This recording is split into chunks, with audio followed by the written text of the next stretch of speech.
শুভ সন্ধ্যা আমরা সকলকে। আজকের আমরা আজকের সুন্দর শুভ সন্ধ্যায় আবার একটি একটি চমৎকার লাইভ লাইভ অনুষ্ঠানের আনুষ্ঠানিকতা শুরু করতে যাচ্ছি এবং আমাদের সাথে কিছু প্রিয় মুখ, চমৎকার কিছু মানুষ, তাদেরকে নিয়ে আপনাদের সম্মুখে উপস্থাপন করব এই লাইভ।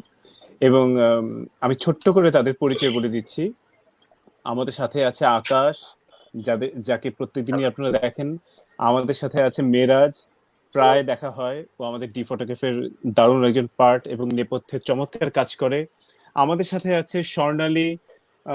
ও চমৎকার ভাবে মানে আমাদের এখন একটি কম্পিটিশন চলছে ডি ফটোগ্রাফে, কোয়ারেন্টাইন ফটোগ্রাফি নিয়ে। এর পেছনেও খুব দারুণ ভাবে এরা অ্যাক্টিভলি কাজ করছে। আরো ব্যক্তিগতভাবে আরো অনেক পরিচয় আছে। আমাদের সাথে আছে তানজির রুবেল। রুবেল এই মুহূর্তে মানে কোনো কারেন্ট নাই, বিদ্যুৎ নেই, আইপিএস দিয়ে ও আসছে শুধুমাত্র আজকে এই আমফান, এমন একটি ঝড় আমাদের উপর দিয়ে বিপর্যস্ত করে যাচ্ছে কলকাতা, গোটা এপার ওপার দুপার বাংলায়।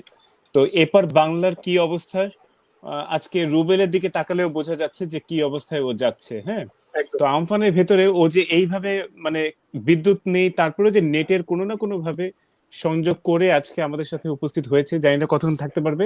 এটা আমাদের জন্য একটা পাওয়া। এই সেই রুবেলের আরো পরিচয় আছে, আরো গল্প আছে, বাকিটা আমরা আলোচনা করে নিব।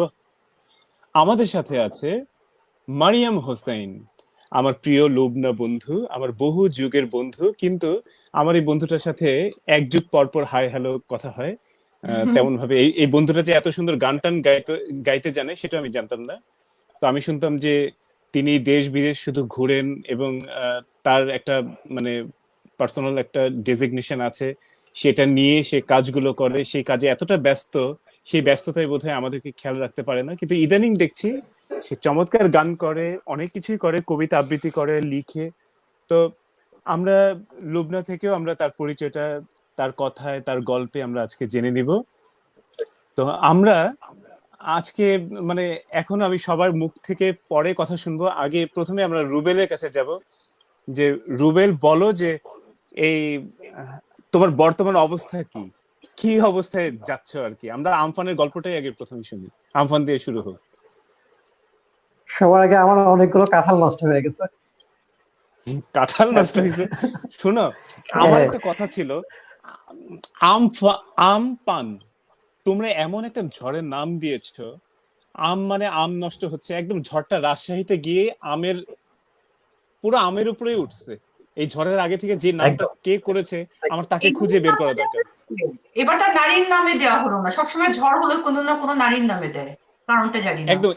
এবার যদি মরিয়মও দিত, তাহলে ঝড়টা ঘুরে ঘুরে এখন কানাডাতে যেত, টরন্টোতে গিয়ে পৌঁছাতো। আচ্ছা তবে বলো তো, ভাইয়া এই তবে ভাইয়া ঝড়ের গল্পটা এবার শুনে আসি। যে ঝড়ের নামটা হয়েছে, এটা কিন্তু নামটা দিয়েছে হচ্ছে থাইল্যান্ড থেকে। থাইল্যান্ড নামকরণ করেছে। right. হুম, হ্যাঁ। হ্যাঁ, না তো জানি, ভাষাটা ওরকমই ওদেরই। থিম্ফু আমফান। হ্যাঁ একদম তাই। আচ্ছা, বলো তো তো রুবেল। সেই তানজির ভাই।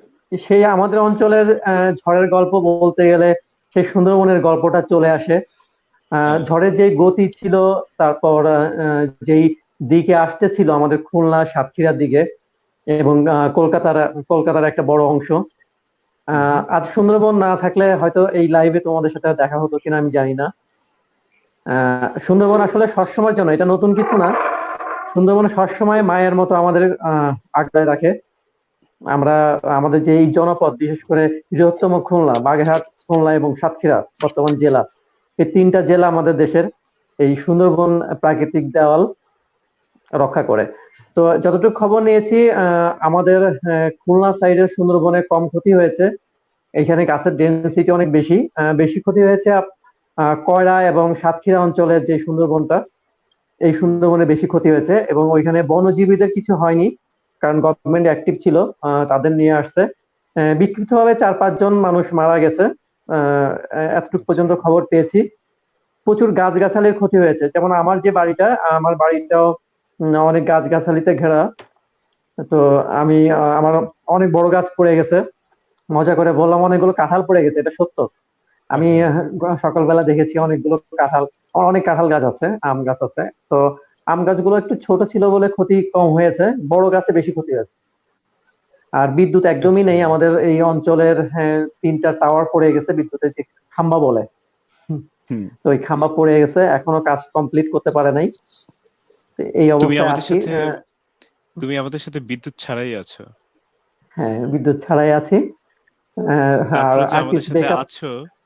হ্যাঁ। আইপিএস ব্যাকআপও চলে গেছে আমাদের, মানে আমাদের আসলে আইপিএস ব্যাকআপও নাই, কারণ কাল সকাল থেকে আমরা বিদ্যুৎ পাচ্ছি না গতকালকে। হ্যাঁ, তুমি এই যে একটা কথা অবস্থায় আছি। বললে না যে সুন্দরবন মায়ের মতো ঘিরে রেখেছে, আসলেই এই সত্যি সুন্দরবনকে এটা। বাঁচানোর তাগিদটা আমাদের এখন আরো বেশি করে এসে গেল। এই সুন্দরবনটা যদি না থাকতো, তাহলে জানো যে এই তাণ্ডবটা আমাদের এই যে আমরা যে যারা শহরে বসে বসে অনেক মানে বড় বড় বিল্ডিং এর উপরে বসে বসে যারা গবেষণা করি, সুন্দরবন এটা হোক ওটা হোক, এইটা করি, ইন্ডাস্ট্রি করি, সেটা করি, হ্যাঁ, তো তারা কিন্তু আমরা মানে খুব খারাপ অবস্থায় থাকতাম যদি এই সুন্দরবন আমাদেরকে প্রোটেক্ট না করে রাখতো। পুরো রাইট। শহরগুলো একদম ভেঙে চুরে চলে যেত। গাছেদের প্রকৃতির যে শক্তি, সেটা এই সুন্দরবন দেখিয়ে দেয় প্রত্যেকটা ঝড় সাইক্লোন এগুলোতে। তো আমরা আসবো তোমার কাছে, আমরা এখন যাব আমাদের বন্ধু, আমাদের আমাদের গেস্ট, আমাদের উপস্থিত মারিয়াম হোসেন, তার কাছে যাব।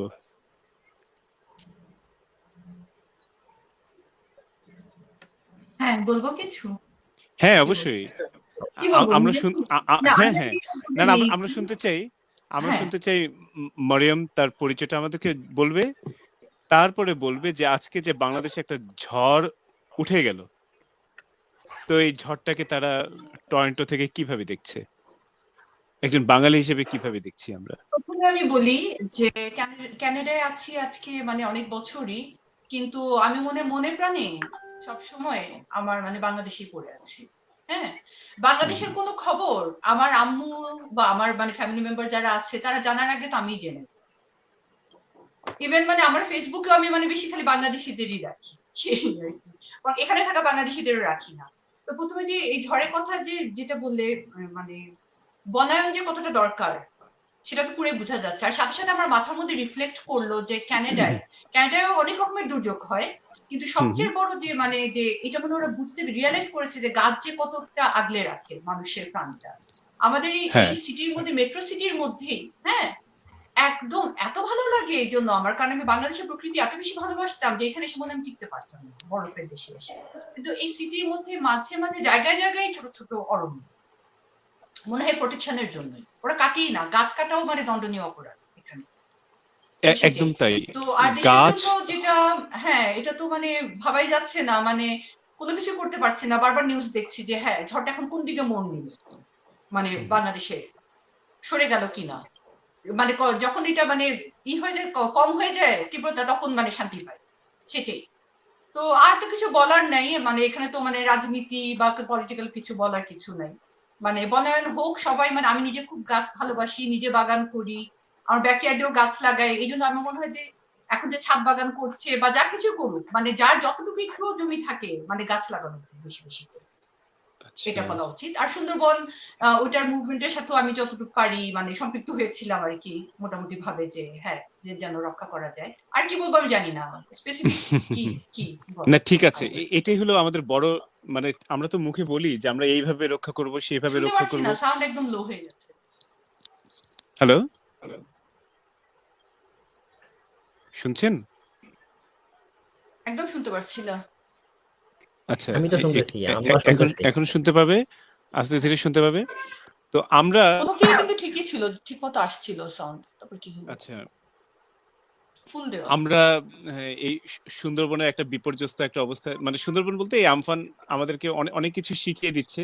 প্রত্যেকটা ঝড়, প্রত্যেকটা সাইক্লোন আমাদেরকে দারুণ ভাবে অনেক কিছু শিখিয়ে দিচ্ছে।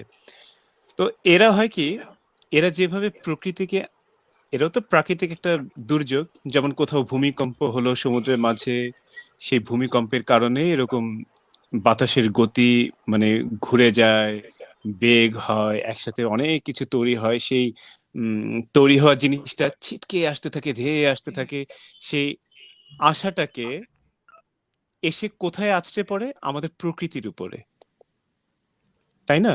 আমাদের প্রকৃতির উপরে তাই তো। আছড়ে পড়ে, এবং সেই প্রকৃতির ক্ষতি হলে হয় কি মানুষের ক্ষতি হয়, কারণ আমরা মানুষ কিন্তু সেই প্রকৃতিকে আগলে ধরে বেঁচে থাকি। তাই প্রকৃতিকে আমাদেরকে রক্ষা করা উচিত, আমরা প্রকৃতিকে রক্ষা করব। তো আমরা এখন যাব হলো মেরাজের কাছে। মেরাজ, আমি না একদম শুনতে পারছি না, বুঝলাম না, প্রথম থেকে কিন্তু খুব আসছিল। ইয়ারফোন আছে কানে? হ্যাঁ, হেডফোন আছে, হেডফোন লাগাবো? হ্যাঁ, হেডফোন লাগে না, এটাই বেটার হবে। আচ্ছা, আমাদের জি, বন্ধু মারিয়াম তার ইয়ারফোন লাগাতে লাগাতে, মেরাজ আজকে কিছু বলো। আজকে আমি এই আমফান নিয়ে আবার কথা বলবো।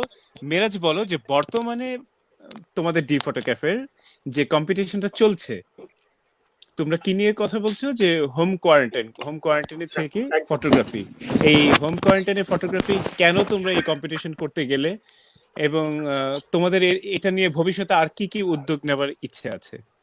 বা আমি শুনেছি যে প্রত্যেক মাসেই তোমরা ডিসিশন নিয়েছো যে প্রত্যেক মাসেই একটা না একটা নতুন নতুন উদ্যোগ নিবে। তো আমরা কি এই সেই ব্যাপারে তোমার থেকে আগে জানবো, বলো। আচ্ছা, এই বিষয়ে শুভ ভাইয়া বলতে গেলে আসলে প্রথমে যখন আমাদের মাথায় এই আইডিয়াটা আসলো, আমাদের যারা ডি ফটোগ্রাফি টিমের যারা আছে, তো একদিন আমরা এরকম অনলাইনে আড্ডায়, কারণ যেহেতু সবাই কোয়ারেন্টাইনে অনলাইন আড্ডাতেই একদিন মাথায় আসলো যে আমরা যারা ফটোগ্রাফার আছি, যারা আলোকচিত্রী আছি, আমরা ছবি তুলতে এখন কিন্তু বের হতে পারছি না, কোথাও যেতে পারছি না, যে একটা জায়গা পছন্দ হয়েছে যে এই জায়গায় কিছু সাবজেক্ট পাবো, যাই ছবি তুলে আসি, এই সুযোগটা হচ্ছে না, এবং প্রায় দীর্ঘ সময় ধরে আমরা ঘরে আটকা আছি। তো এর থেকে দেখলাম যে আমাদের বেশ কিছু ফটোগ্রাফার আছেন যারা হচ্ছে এই সময়টাকে কিভাবে কাজে লাগাচ্ছে। তারা দেখা যাচ্ছে ইনডোর ফটোগ্রাফি করছে, তারা ঘরে বসে কিভাবে এই কোয়ারেন্টাইন সময়টায় তারা কিভাবে সময় কাটাচ্ছে, কিভাবে এই কোয়ারেন্টাইন থাকাকালীন তাদের এই ফটোগ্রাফি স্কিলসটা কিভাবে ব্যবহার করা যাচ্ছে, এই বিষয়গুলো তারা হচ্ছে চেষ্টা করছে যে ফটোগ্রাফির মাধ্যমে মানুষকে দেখাতে বা প্রকাশ করতে। তো সেই থেকে আর কি আমাদের মাথায় বুদ্ধিটা আসলো যে আমরা যদি এই কোয়ারেন্টাইনে আটকা পড়া অবস্থায় যারা আছি, যে ফটোগ্রাফার আমরা আছি, ছবি তুলতে পছন্দ করি যারা, তারা যদি এই যে ছবিগুলো তুলছি বাসায় থেকে ঘর বন্দি অবস্থায়, সেই ছবিগুলা যদি আমরা একটা এক্সিবিশনের ব্যবস্থা করতে পারি, তাহলে এই যারা ফটোগ্রাফার আছে তারা এই ছবিগুলো সাবমিট করবে। এতে যেটা হবে যে ঘরে বসে যারা আছি তারা আপসেট থাকবে না যে হ্যাঁ আমি বাইরে যেতে পারছি না, ছবি তুলতে পারছি না। এতে যেটা হবে যে তারা চিন্তা করবে যে আমি ঘরে বসেও ছবি তুলে একটা এক্সিবিশনে পার্টিসিপেট করতে পারছি, এবং এটা অনেক বড় বিষয় যে দেখা যাচ্ছে ঘরে বসে তাদের ছবি তোলার একটা নতুন আগ্রহ তৈরি হয়। যারা ফটোগ্রাফি করতো কিন্তু ঘরে বসে থাকার কারণে করছে না, তারাও একটা আগ্রহ পায়। তো সেই একদম থেকে তাই। আমরা আসলে এই বুদ্ধিটা বের করা, আমাদের এই আইডিয়াটা আসা যে ডি ফটোগ্রাফির ব্যানারে আমরা এই এক্সিবিশনটা ছাড়ছি। এটা শুধু এই মাসের, এবং পরবর্তী মাসগুলোতে আমরা যেটা করব, প্রতি মাসেই একটা নতুন টপিক দিব, যে টপিকের আওতায় ওই টপিকের ভিতরে ফটোগ্রাফাররা ছবি তুলবে। এই ছবিগুলো আমরা চেষ্টা করব যে হচ্ছে টপিক কি ধরনের হয়, টপিকগুলি মানে একটু সাবজেক্টিভ হয় না কি ধরনের হয় টপিকগুলি? Out of curiosity. অবশ্যই অসংখ্য ধন্যবাদ। আচ্ছা, মারিয়াম হোসেন আপুর আমি প্রশ্নের উত্তরে যেটা বলবো যে আমাদের টপিক গুলো হয় যে চলকালীন যে বিষয়গুলো, যেমন হচ্ছে এই মাসে আমাদের টপিকটা হচ্ছে যে কোয়ারেন্টাইনে থাকাকালীন যে ছবিগুলো তোলা হচ্ছে এটার বিষয়। তো পরবর্তী মাসের জন্য, মানে এর পরের মাস যেটা, সে মাসের জন্য আমরা হচ্ছে চিন্তা ভাবনা করেছি যে এই যে রিসেন্টলি আমাদের দুর্যোগটা গেল, যে ঘূর্ণিঝড়টা গেল, এইটার কারণে, এবং যারা হচ্ছে প্রত্যন্ত অঞ্চলে আছেন বা শহরে আছে, এটার কারণে কি কি সমস্যা হয়েছে, এই সমস্যাগুলো, এই দুর্যোগ যারা ছবিতে আটকে রেখেছেন ছবি তুলে, সেই ছবিগুলো দিয়ে আমরা হচ্ছে পরবর্তী মাসের টপিকে এক্সিবিশনটা করতে পারি। মানে পরবর্তী মাসে। জি, বা এটাই একটা জিনিস চর্চা হয় হোম কোয়ারেন্টাইনে যেটা তোমরা করছো, এটা একটা জিনিস চর্চা হবে। আমরা যারা নানান রকম প্যাশনের মানুষ, মানে নানান প্রফেশনের মানুষ, বিভিন্ন কাজ করছি, তো তখন দেখা যায় আমাদের হাতে যখন ডিএসএলআর থাকে, আমরা ফটোগ্রাফি করি, আবার নানান প্রফেশনে আমরা যুক্ত হয়ে থাকি। ঘরে বসে দেখা যায় ক্যামেরাটা ফেলে না রেখে ঘরে বসে মানে ছবি তোলারও একটা আগ্রহ বাড়বে, তোমরা যেটা করছো হোম কোয়ারেন্টাইনের কথাটা বললে। তো ধন্যবাদ মিরাজকে। মেরাজের কাছে আবার আসবো। আমরা এইভাবে ছোট ছোট করে যাচ্ছি। আমরা মারিয়াম হোসেনের কাছ থেকে শুনবো যে আপনার কি মাইক্রোফোন সব ঠিক আছে? হ্যাঁ, ঠিক আছে। বাহ, হ্যাঁ, আপনাকেও আমরা আগে থেকে অনেক স্পষ্ট শুনছি। তো মেরাজ যে কথাগুলো বললো, এই ফটোগ্রাফির এই বিষয়টি নিয়ে কথা বললো, এই বিষয়ে আপনাদের কাছে আমি আসবো। আমি জানতে চাবো যে এরকম উদ্যোগ কেমন হয়, যেমন ওরা দেশ বিদেশি নানান রকম ছেলে মেয়ের, নানান রকম ফটোগ্রাফার যারা আছে, এরা কি কি ধরনের ফটোগ্রাফি করে, সেই ফটোগ্রাফি তো একসাথে করতে পারে না, বিভিন্ন রকম সাবজেক্টের উপরে বিভিন্ন ক্যাটাগরি দিয়ে দেয়, যে ক্যাটাগরির উপরে আপনারা ফটোগ্রাফি আমাদেরকে দেখান। এই দেখানো নিয়ে প্রত্যেক মাসে ওরা যে উদ্যোগ নিয়েছে, একটি করে কম্পিটিশনের উদ্যোগ নিয়েছে, এবং সেখানে বোধহয় 1 থেকে 10 জনকে সম্মাননাও দিয়ে থাকেন তারা। তো আমি যাব স্বর্ণেলির কাছে। আমরা আকাশের কাছে পরে যাব, যে আকাশ তুমি মন্তব্যগুলো আজকে শোনাও, তারপরে আকাশ চমক দিবে আমাদেরকে। তো স্বর্ণের কাছে যাব, যে আমরা তো হোম কোয়ারেন্টাইনে থেকে ফটো কম্পিটিশন করছি। আমরা আমপাং থেকে, মানে আমপানের যে মানে দুর্যোগে যে লড়াই করে এখন মুখটা কেমন একটা অন্ধকারে বসে আছে, দারুণ লাগছে। তারপরে রুবেল ভাইকে, সে বসে আছে, অনেক একজন জ্ঞানের ভান্ডার সে। আমি রুবেল ভাইয়ের আরেকটা ছোট্ট পরিচয় এখন না দিলে না। আমরা যারা বাংলাদেশে এবং দেশ বিদেশে পাহাড়ে নদীতে যেসব জায়গায় আমরা ট্রাভেল করতে চাই, ঘুরতে ফিরতে চাই, এক কথায় রুবেল ভাই। তো তোমরা যে কোনো ভাবে, মরিয়ম হাসানকে আমি বলবো যে তোমাদের বাংলাদেশে যত বন্ধু আছে, কানাডিয়ান যত বন্ধু আছে, প্রবাসী যারা বন্ধুরা আছে, যারা বাংলাদেশ ভালোবাসে এবং বাংলাদেশে যারা আছেন, এরা কখনো যদি সুন্দরবন ভিজিট করতে চান, গ্রুপ মিলে, একা বা যেইভাবে হোক, সুন্দরবন শুধু না, সুন্দরবনের জন্য সুন্দরবনের রাজা রুবেল, আর সুন্দরবনের বাইরে যে কোনো জায়গায় তুমি ট্রাভেল করতে চাও, রুবেল আমাদের সাথে সবসময় আছে, সবসময় থাকবে, এবং গ্রুপ থেকে শুরু করে সবাইকে সিঙ্গেল। আমি আগামীবার যাচ্ছি, আমি আগামীবার যাব ইনশাআল্লাহ। একদম রুবেলকে এই জন্য আমাদেরকে বাঁচিয়ে রাখতে হবে। ঝড়ঝাপটা আসলে যেন সুন্দরবন বেঁচে থাকে, তাই সুন্দরবনে গিয়ে আমাদের উচিত প্রত্যেকে গিয়ে 2-4টা গাছ লাগিয়ে আসবো। অবশ্যই, হ্যাঁ, এটাই বলতে চাচ্ছিলাম। হ্যাঁ, তো স্বর্ণালী, আমরা যেহেতু পাহাড় নদীর গল্প বললাম, তুমি কি কখনো মানে কোনো পাহাড়ে গিয়েছো? না, কখনো পাহাড়ে যাইনি। আচ্ছা, আমরা চিন্তা করেছি, এই সবাইকে বলে রাখি, রুবেল ভাইকে বলে রাখি, মরিয়মকে বলে রাখি, আমরা এই কোয়ারেন্টাইন শেষ হলেই আমরা যাচ্ছি ডি ফটোগ্রাফি টিম মিলে সোজা পাহাড়ে। ওহ, দারুণ! সোজা পাহাড়ে যাব। এই সোজা যে পাহাড়ে চলে যাব, হুট করে যাব। তো স্বর্ণালীর যদি সৌভাগ্য হয়, আমাদের যদি সৌভাগ্য হয় যাওয়ার, আমরা জানি না, একটা হুট করে ডিসিশন নিব, রাতে ডিসিশন নিব, সকালে চলে যাব। তো স্বর্ণালী, বলো তো আমরা কিভাবে পাহাড়ে যেতে পারি, মানে পাহাড়ে গিয়ে কি করলে মজা লাগবে? তুমি তো কখনো পাহাড়ে যাও নাই, পাহাড়ের অভিজ্ঞতা কি তুমি কল্পনা করো, আমাদেরকে বলো। হাইকিং কাল্পনিক অভিজ্ঞতা, যে পাহাড় মানে কি, পাহাড় মানে কি ভাবো তুমি, বলো।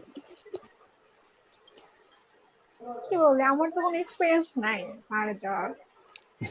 আচ্ছা, কখনো টিভিতে দেখো নি পাহাড়ে এরকম, পাহাড় মানেই এই যেমন মরিয়ম বললো হাইকিং, পাহাড় মানে আমার মনে হয় পাহাড় মানেই চূড়ায় উঠে ঝাঁপ দেওয়া। তোমার কাছে কি মনে হয়? না, ঝাঁপ দেওয়া না মোটেও। আচ্ছা,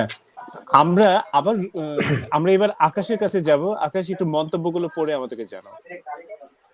অবশ্যই, আমি একটু দর্শক সারিতে যাচ্ছি।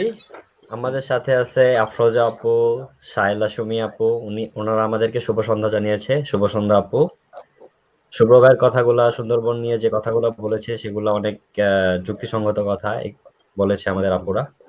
আমাদের সাথে আছে রাসেল ভাইয়া, সবাইকে দারুণ লাগছে, ধন্যবাদ রাসেল ভাইয়া আমাদের সাথে থাকার জন্য। আমাদের সাথে আছে জাহানুর আবুল আপু, শ্যামল ভাইয়া, ওনারা আমাদেরকে হাই জানিয়েছে। হাই আপু এবং ভাইয়া। জাহানুর আপু বলছে যে মিরাজ কনসেপ্টটা দারুণ। জি আপু, আমরা প্রত্যেক মাসে এরকম একটা না একটা কনসেপ্ট নিয়ে আসবো। আমরা প্রত্যেক মাসে চেষ্টা করব নতুন নতুন কনসেপ্ট নিয়ে আপনাদের সামনে একটা ফটো কন্টেস্ট রাখার। ওকে। আমাদের সাথে আফরোজা আপু পাহাড়ে যাওয়ার জন্য মানে যাওয়ার ইচ্ছা পোষণ করছে, বলছে যে উনি আমাদের সাথে যাইতে চায়। অবশ্যই আপু, আমাদের ইনিশিয়াল প্ল্যান হবে, তো ইনস্ট্যান্ট প্ল্যান হবে, যদি যেতে পারে তো অবশ্যই স্বাগতম। আর যদি না বাই চান্স আমিও যদি না যেতে পারি, আমরা পরে রুবেল ভাইয়ের সাথে যাব, পরে রুবেল শুভ্র, আমাদেরকে নিয়ে যাবে। হ্যাঁ বলো। পাহাড়ের কথা যখন উঠলো, তুমি যখন পাহাড়ের কথা শেষ করলে ঠিক সেই মুহূর্তে তুমি আকাশের কথা বললে। এই পাহাড়ের সাথে কিন্তু সবচেয়ে বেশি সম্পর্ক কিন্তু আকাশের সঙ্গে। হ্যাঁ তুমি পাহাড়ে তুমি গেলে একটু বলো সবচেয়ে তো, বেশি পাহাড় নিয়ে কিছু আর বলো আমার তো। সবচেয়ে আমরা একটু আর একদম পাহাড়ে সবচেয়ে ঘুরে প্রিয় আসি জায়গা পাহাড়। কোয়ারেন্টাইনে বসে। সব প্রাকৃতিক স্থানেই সময় টাইমটা খুব ইম্পর্টেন্ট, কোন টাইমে আমরা যাচ্ছি। তো পাহাড়ে যখন বৃষ্টির সময় যাওয়া হয়, সেটা আমার জন্য সবচেয়ে পছন্দের সময়, বৃষ্টি, পাহাড়ের বৃষ্টি। তো তখন মনে হয় যে মেঘের মধ্যে আছি। এই ব্যাপারটা, এই জন্য আকাশের কথা বলার সঙ্গে সঙ্গে আমার ওই কল্পনাগুলো চলে আসলো। আমি অনেক সময় পাহাড়ে তো আমি অনেকবার গিয়েছি, ব্যক্তিগতভাবেও গিয়েছি, আবার প্রফেশনালিও গিয়েছি। তো আকাশের খুব কাছে যাওয়া যায়, মনটা আকাশের মতো হয়ে যায়। আর পূর্ণিমা, পাহাড়ের পূর্ণিমাটা অত্যন্ত সুন্দর। তো এই আর কি।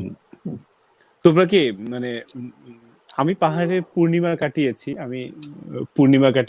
মানে অনেক চমৎকার অভিজ্ঞতা আছে, আমি শেয়ার করব আস্তে ধীরে। তো আমরা কি মরিয়ম হোসেনের কাছে একটু যাই, তার একটু কোনো পাহাড়ের অভিজ্ঞতা আছে কিনা, ছোট হোক বড় হোক যে কোনো পাহাড়। একটা কথা আছে না, সবাই সাগরের জন্য পাগল, হ্যাঁ, বলে পাহাড় নিবে না সাগর নিবে, কবিতাটা আছে। আমি সবসময় পাহাড়। আমার এই শহরে ছোটখাটো পাহাড় পেলেও আমি আমার মেয়েকে নিয়ে, আমার মেয়ে লাবণ্য, নন্দিতা আরেক মেয়ে, মানে ওদেরকে কাব্যিক ধরনের নাম রেখেছি, ওদের নিয়ে আমি পাহাড়ে চলে যাই। তো আমার সবচেয়ে প্রথম অভিজ্ঞতা হচ্ছে ম্যাট্রিক পরীক্ষা দেওয়ার পরে আমি চিটাগংয়ে গেছিলাম। আমার খালু হলো আর্মিতে, ওখানে পোস্টিং। ওই যে ম্যাট্রিক পরীক্ষার পরে সবসময় যায় না, কেউ ইন্ডিয়া বেড়াতে যায়, চিটাগং বেড়াতে যায়, কক্সবাজার যায়, সেরকম। তো ওদের এই যে ক্যান্টনমেন্টের ঠিক পিছে কিন্তু পাহাড় আছে, হ্যাঁ। তখন আমার অত মনে নাই হালি শহর বা কোথাও। তো সবাই অবাক, আমার খালু আমাকে খুঁজে পায় না, হ্যাঁ। আমি যখন তখন ওই পাহাড়ের উপরে যে বসে থাকতাম, আর এই যে আকাশ অলরেডি বলে ফেললো যে আকাশ দেখা, পাহাড়ে আকাশ দেখা যে কি চমৎকার, তাও শুয়ে দেখতে হবে, একদম চূড়ায় যে শুয়ে আকাশ দেখা, এর তুলনা হয় না। আর ওখানে যে এত চমৎকার বুনো ফুল, ও মাই গড, মানে এত ব্রাইট আমি জীবনে দেখিনি। আমি ওগুলি নিয়েও এসেছিলাম, ঢাকায়ও নিয়ে এসেছিলাম, এসে বুনেও ছিলাম, অবশ্য বাঁচে নাই বুনো ফুলগুলি, মানে চারা সহ নিয়ে এসেছিলাম, সেই আর কি অভিজ্ঞতা। আর এখানে আমাদের আছে যে কি বলে স্কারবোরো ব্লাফ, তারপর আরেকটা আছে রুশ ভ্যালি মাউন্টেন, এইসব জায়গায় আমি সময় পেলেই চলে যাই। লাস্ট ইয়ার আমার আসলে হাত ভেঙেছিল, 2 বছর আমি খুব স্টাক ছিলাম, এই জন্য যাওয়া হয়নি।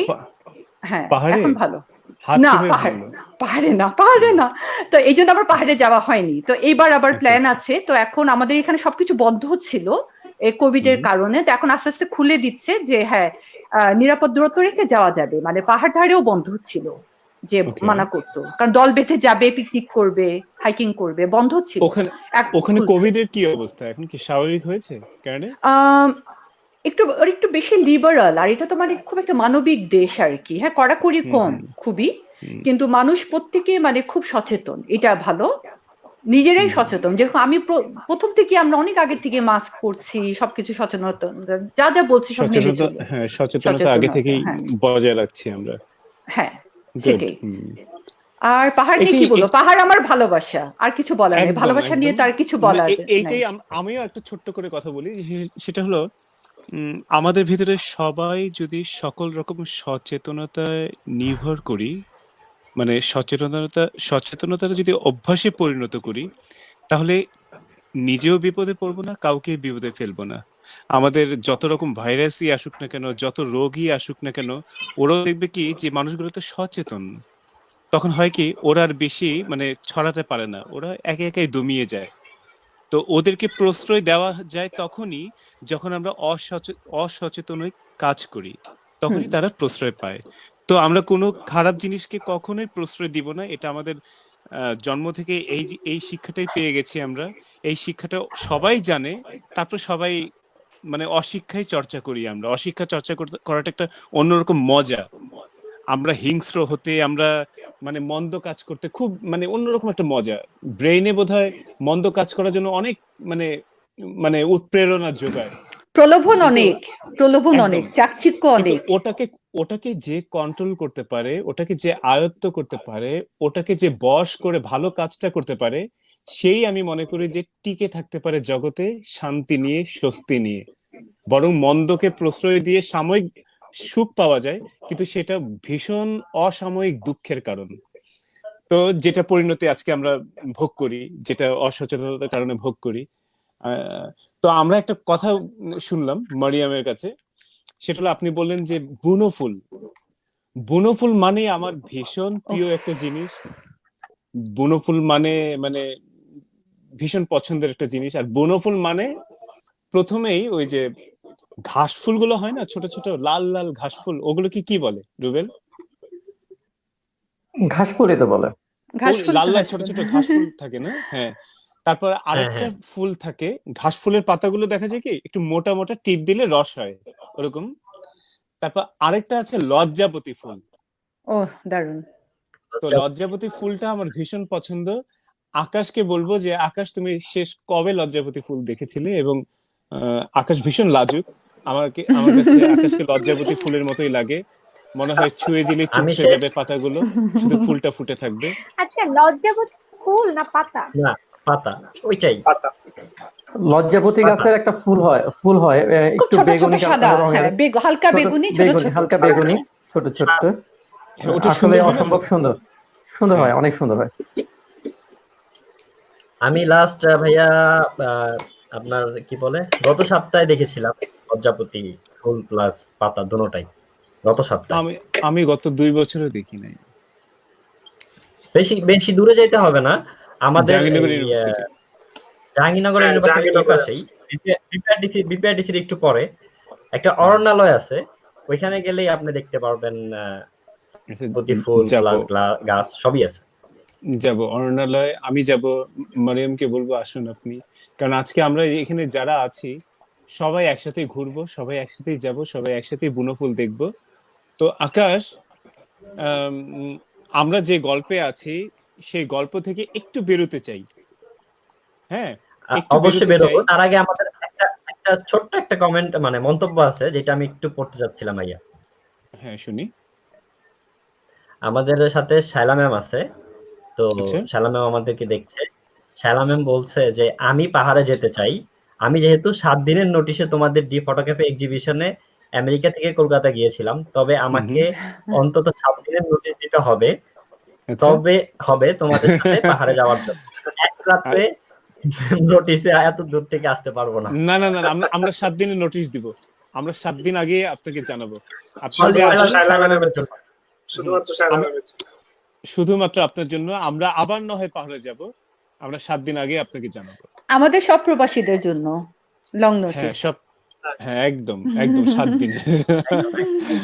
হ্যাঁ, তো আচ্ছা, তো আমরা অনেকক্ষণ গল্পে গল্পে আছি, তো আমরা আমরা ভাই এখনো একটা গল্পে গানে কি থাকবো। যেতে পারি? না, যাবো, অবশ্যই আমরা গল্পে থাকবো। সাথে আমরা কি আমরা একটা গানে আগে যাব না? সবাই গান প্রিপারেশন নিক। আমরা যাব আবার একটু রুবেলের কাছে। রুবেল, হ্যাঁ, আছি। একটু বলো তো তোমার সুন্দরবনের বাঘ, মানে হরিণগুলো, ওরা কেমন আছে? খোঁজ খবর নিয়েছিলে, পেয়েছিলে? হ্যাঁ, বা আমি সুন্দরবনে কি এখন যানবাহন চলছে, নাকি সবকিছু বন্ধ, নাকি এখন সিজনটাই না, বন্ধ? এটা মার্চের 17 তারিখ থেকে সবকিছু বন্ধ হয়ে গেছে। মানে শুধুমাত্র মাঝে মোয়ালদের পারমিশন দিয়েছিল, আচ্ছা। এমনকি জেলেদেরও সীমিত আকারে পারমিশন দিচ্ছে। ট্যুরিজম তো টোটালি বন্ধ।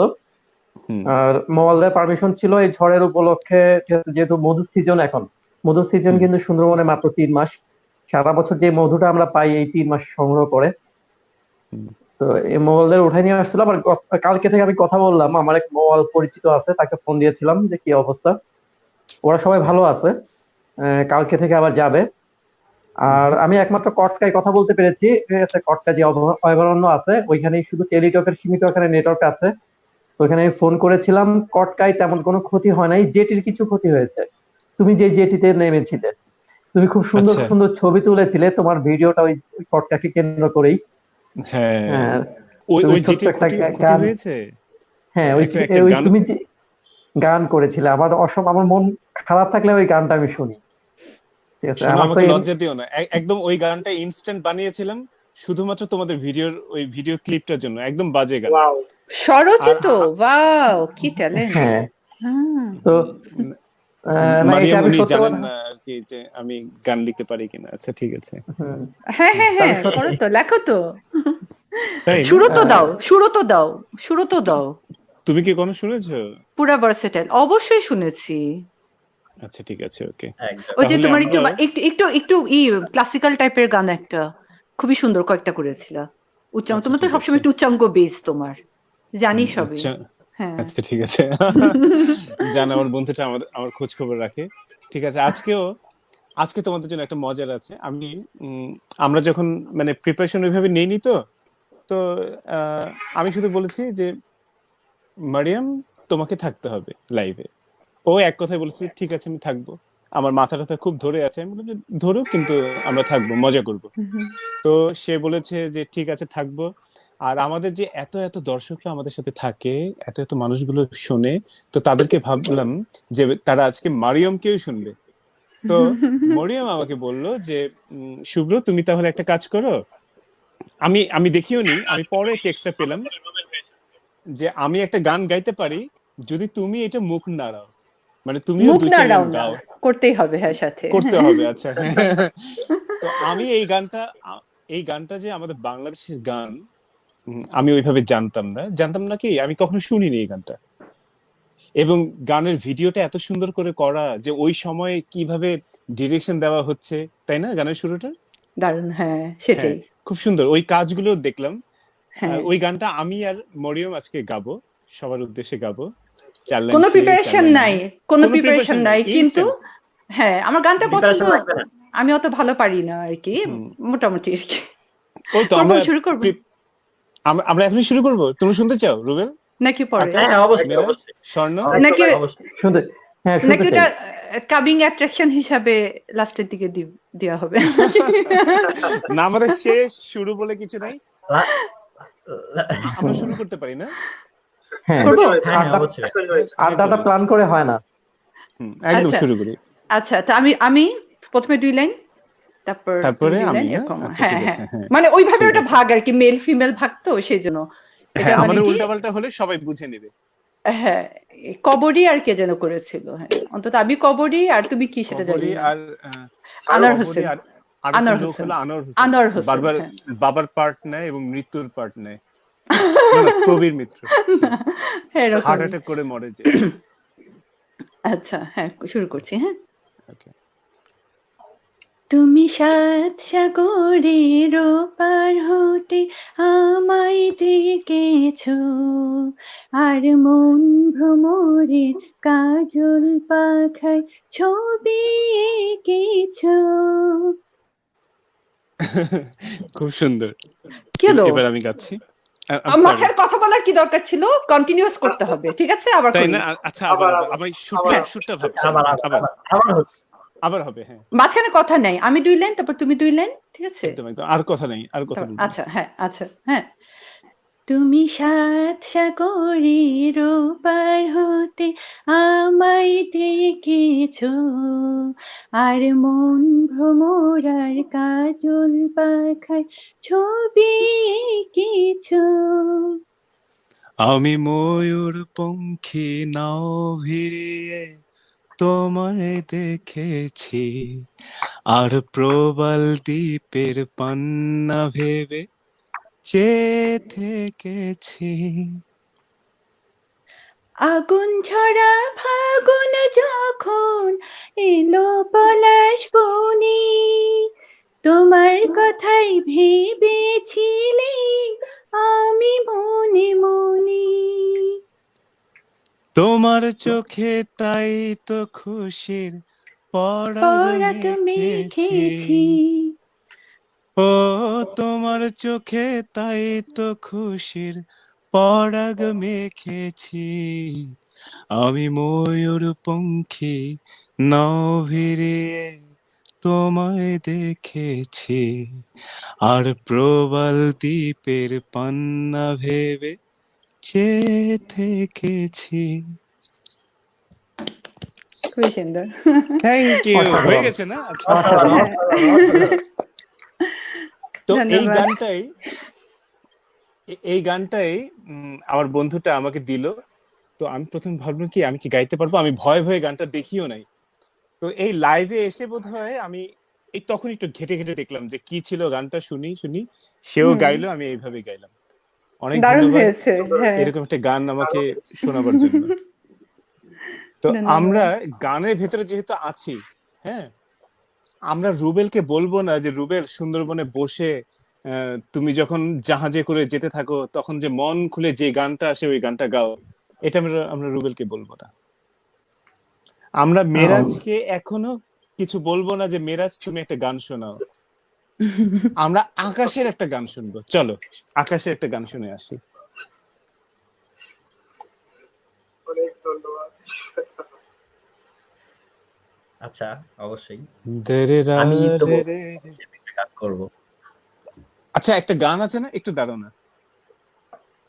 এই যে হ্যাঁ। আমি সাত সাগরের এই গানটার আমার ছোটবেলায় একটা গান শুনতাম, আমি জ্যোতিষীর কাছে যাব, তারে গোপনে শুধাবো, যারে আমি ভালোবাসি তারে কি পাবো গো, যারে আমি রা রা রা রা তারে রা রা রা, আমি সাত সাগরের না না না। এই গানের সাথে একটা মিল আছে, তাই না? পুরা মিল তো, আমি জানতামও না, আমি শুনি নাই কখনো। হ্যাঁ, সুরে মিল আছে। হ্যাঁ, হ্যাঁ। দারুণ। চলো আকাশ একটা গান গাও, তারপর আমরা শুনবো আমাদের এরকম ফান ফুর্তি লাইফটা কেমন লাগছে সবার, এলোমেলো সব হইচই করা লোকজন নিয়ে। আমরা বিপর্যস্ত, একজন যুদ্ধ করছে, একজন পৃথিবীর আরেক প্রান্তে, একজন স্বর্ণালী ডুবে গেছে সূর্য তারপরে ও জেগে উঠেছে, একজন মেরাজ, ওরও পরিবারে কিছু দুর্ঘটনা এমন ঘটছে। যদি হতো গান গাচ্ছে। আমি পাখির মতো উড়ে উড়ে বেড়াই সারাক্ষণ, এমন যদি হতো আমি পাখির মতো উড়ে উড়ে বেড়াই সারাক্ষণ, পালাই বহুদূরে ক্লান্ত ভব ঘুরে, ফিরব করে কোথায় এমন ঘর, তলে শুয়ে তোমার সুখ শুয়ে, বৃক্ষ তলে শুয়ে তোমার দুঃখ শুয়ে, ঘুম আসে না ঘুম স্বার্থপর, এমন যদি হতো আমি পাখির মতো উড়ে উড়ে বেড়াই সারাক্ষণ, এমন যদি হতো আমি পাখির মতো উড়ে উড়ে বেড়াই সারাক্ষণ। বাহ বাহ বাহ, ও দারুণ দারুণ, খুবই সুইট। দারুণ। হ্যাঁ, হুম। দারুণ। হ্যাঁ, তুমি যে আকাশ আমি হয়ে গান পাখির গাই মতো, একদম। তুমি যে আকাশ হয়ে পাখির মতো উড়ে বেড়াচ্ছ, উড়ে উড়ে, চেষ্টাটা দারুণ। হ্যাঁ হ্যাঁ, সুন্দর। এই দারুণ আমরা চেষ্টা। কিন্তু রোমান্টিক কম, প্রকৃতি নির্ভর গান করেছি মোটামুটি এই পর্যন্ত, তাই না? তাই না? আচ্ছা, হ্যাঁ, হ্যাঁ, আমরা কিন্তু রোমান্টিক গান আমি শুনবো মেরাজের কাছ থেকে। আমরা কিন্তু সাগরের আচ্ছা, ঠিক পান্না আছে। টান্না এগুলো নিয়ে গান করলাম, তাই না? ময়ূরপঙ্খী, সাগর, পান্না, ও আর ও আকাশ, উড়া, পাখি, আকাশে বাহ, উড়া। হ্যাঁ, দারুণ। চমৎকার। আমরা কি একটু সাগরের কাছে যাব, যে আমরা যেমন সুন্দরবন তো সাগরের বড় বড় ঢেউ, বড় বড় ঝড়গুলো ঠেকিয়ে রাখে। আমাদের রুবেল সব জায়গার মানুষ, ও আমাদের ঢাকার বাসিন্দা, ও আমার পুরো বাংলাদেশের বাসিন্দা, কিন্তু ওর ভীষণ প্রিয় জায়গা সুন্দরবন। ও ওখানেই থাকে, ওখানেই ওটাকে ঘিরেই ও থাকে। ওর সেই সুন্দরবনের গল্প শোনার আগে আমি শুনতে চাই যে তোমার সমুদ্রের অভিজ্ঞতাটা বলো না। সুন্দরবনকে বনে যখন তুমি কাজ করো, যখন তুমি মুভ করো, যখন কোনো মানুষজন আসে না, প্রতি বছর সমুদ্রে কেউ কেউ একটা সময় সমুদ্রের ধারে কাছে যায় না, বা পর্যটকও যাওয়া নিষেধ, সেই সময়তে তুমি কখনো সমুদ্রে গিয়েছিলে, বা গিয়ে থাকলে তোমার অভিজ্ঞতাটা জানো আমাদের সাথে। হ্যাঁ, আমার সবচেয়ে বেশি অভিজ্ঞতা এই ধরনের আনকমন সময়, অ্যাডভেঞ্চার পড়ার নেশা তো আগে থেকেই, নাহলে এই পেশায় আসতাম না। আমি আসলে সম্পূর্ণ অন্য পেশার লোক ছিলাম। আমি জব করেছি, এবং এই পেশায় আসার মূল কারণ হলো সুন্দরবনের প্রেমে পড়ে গেছি।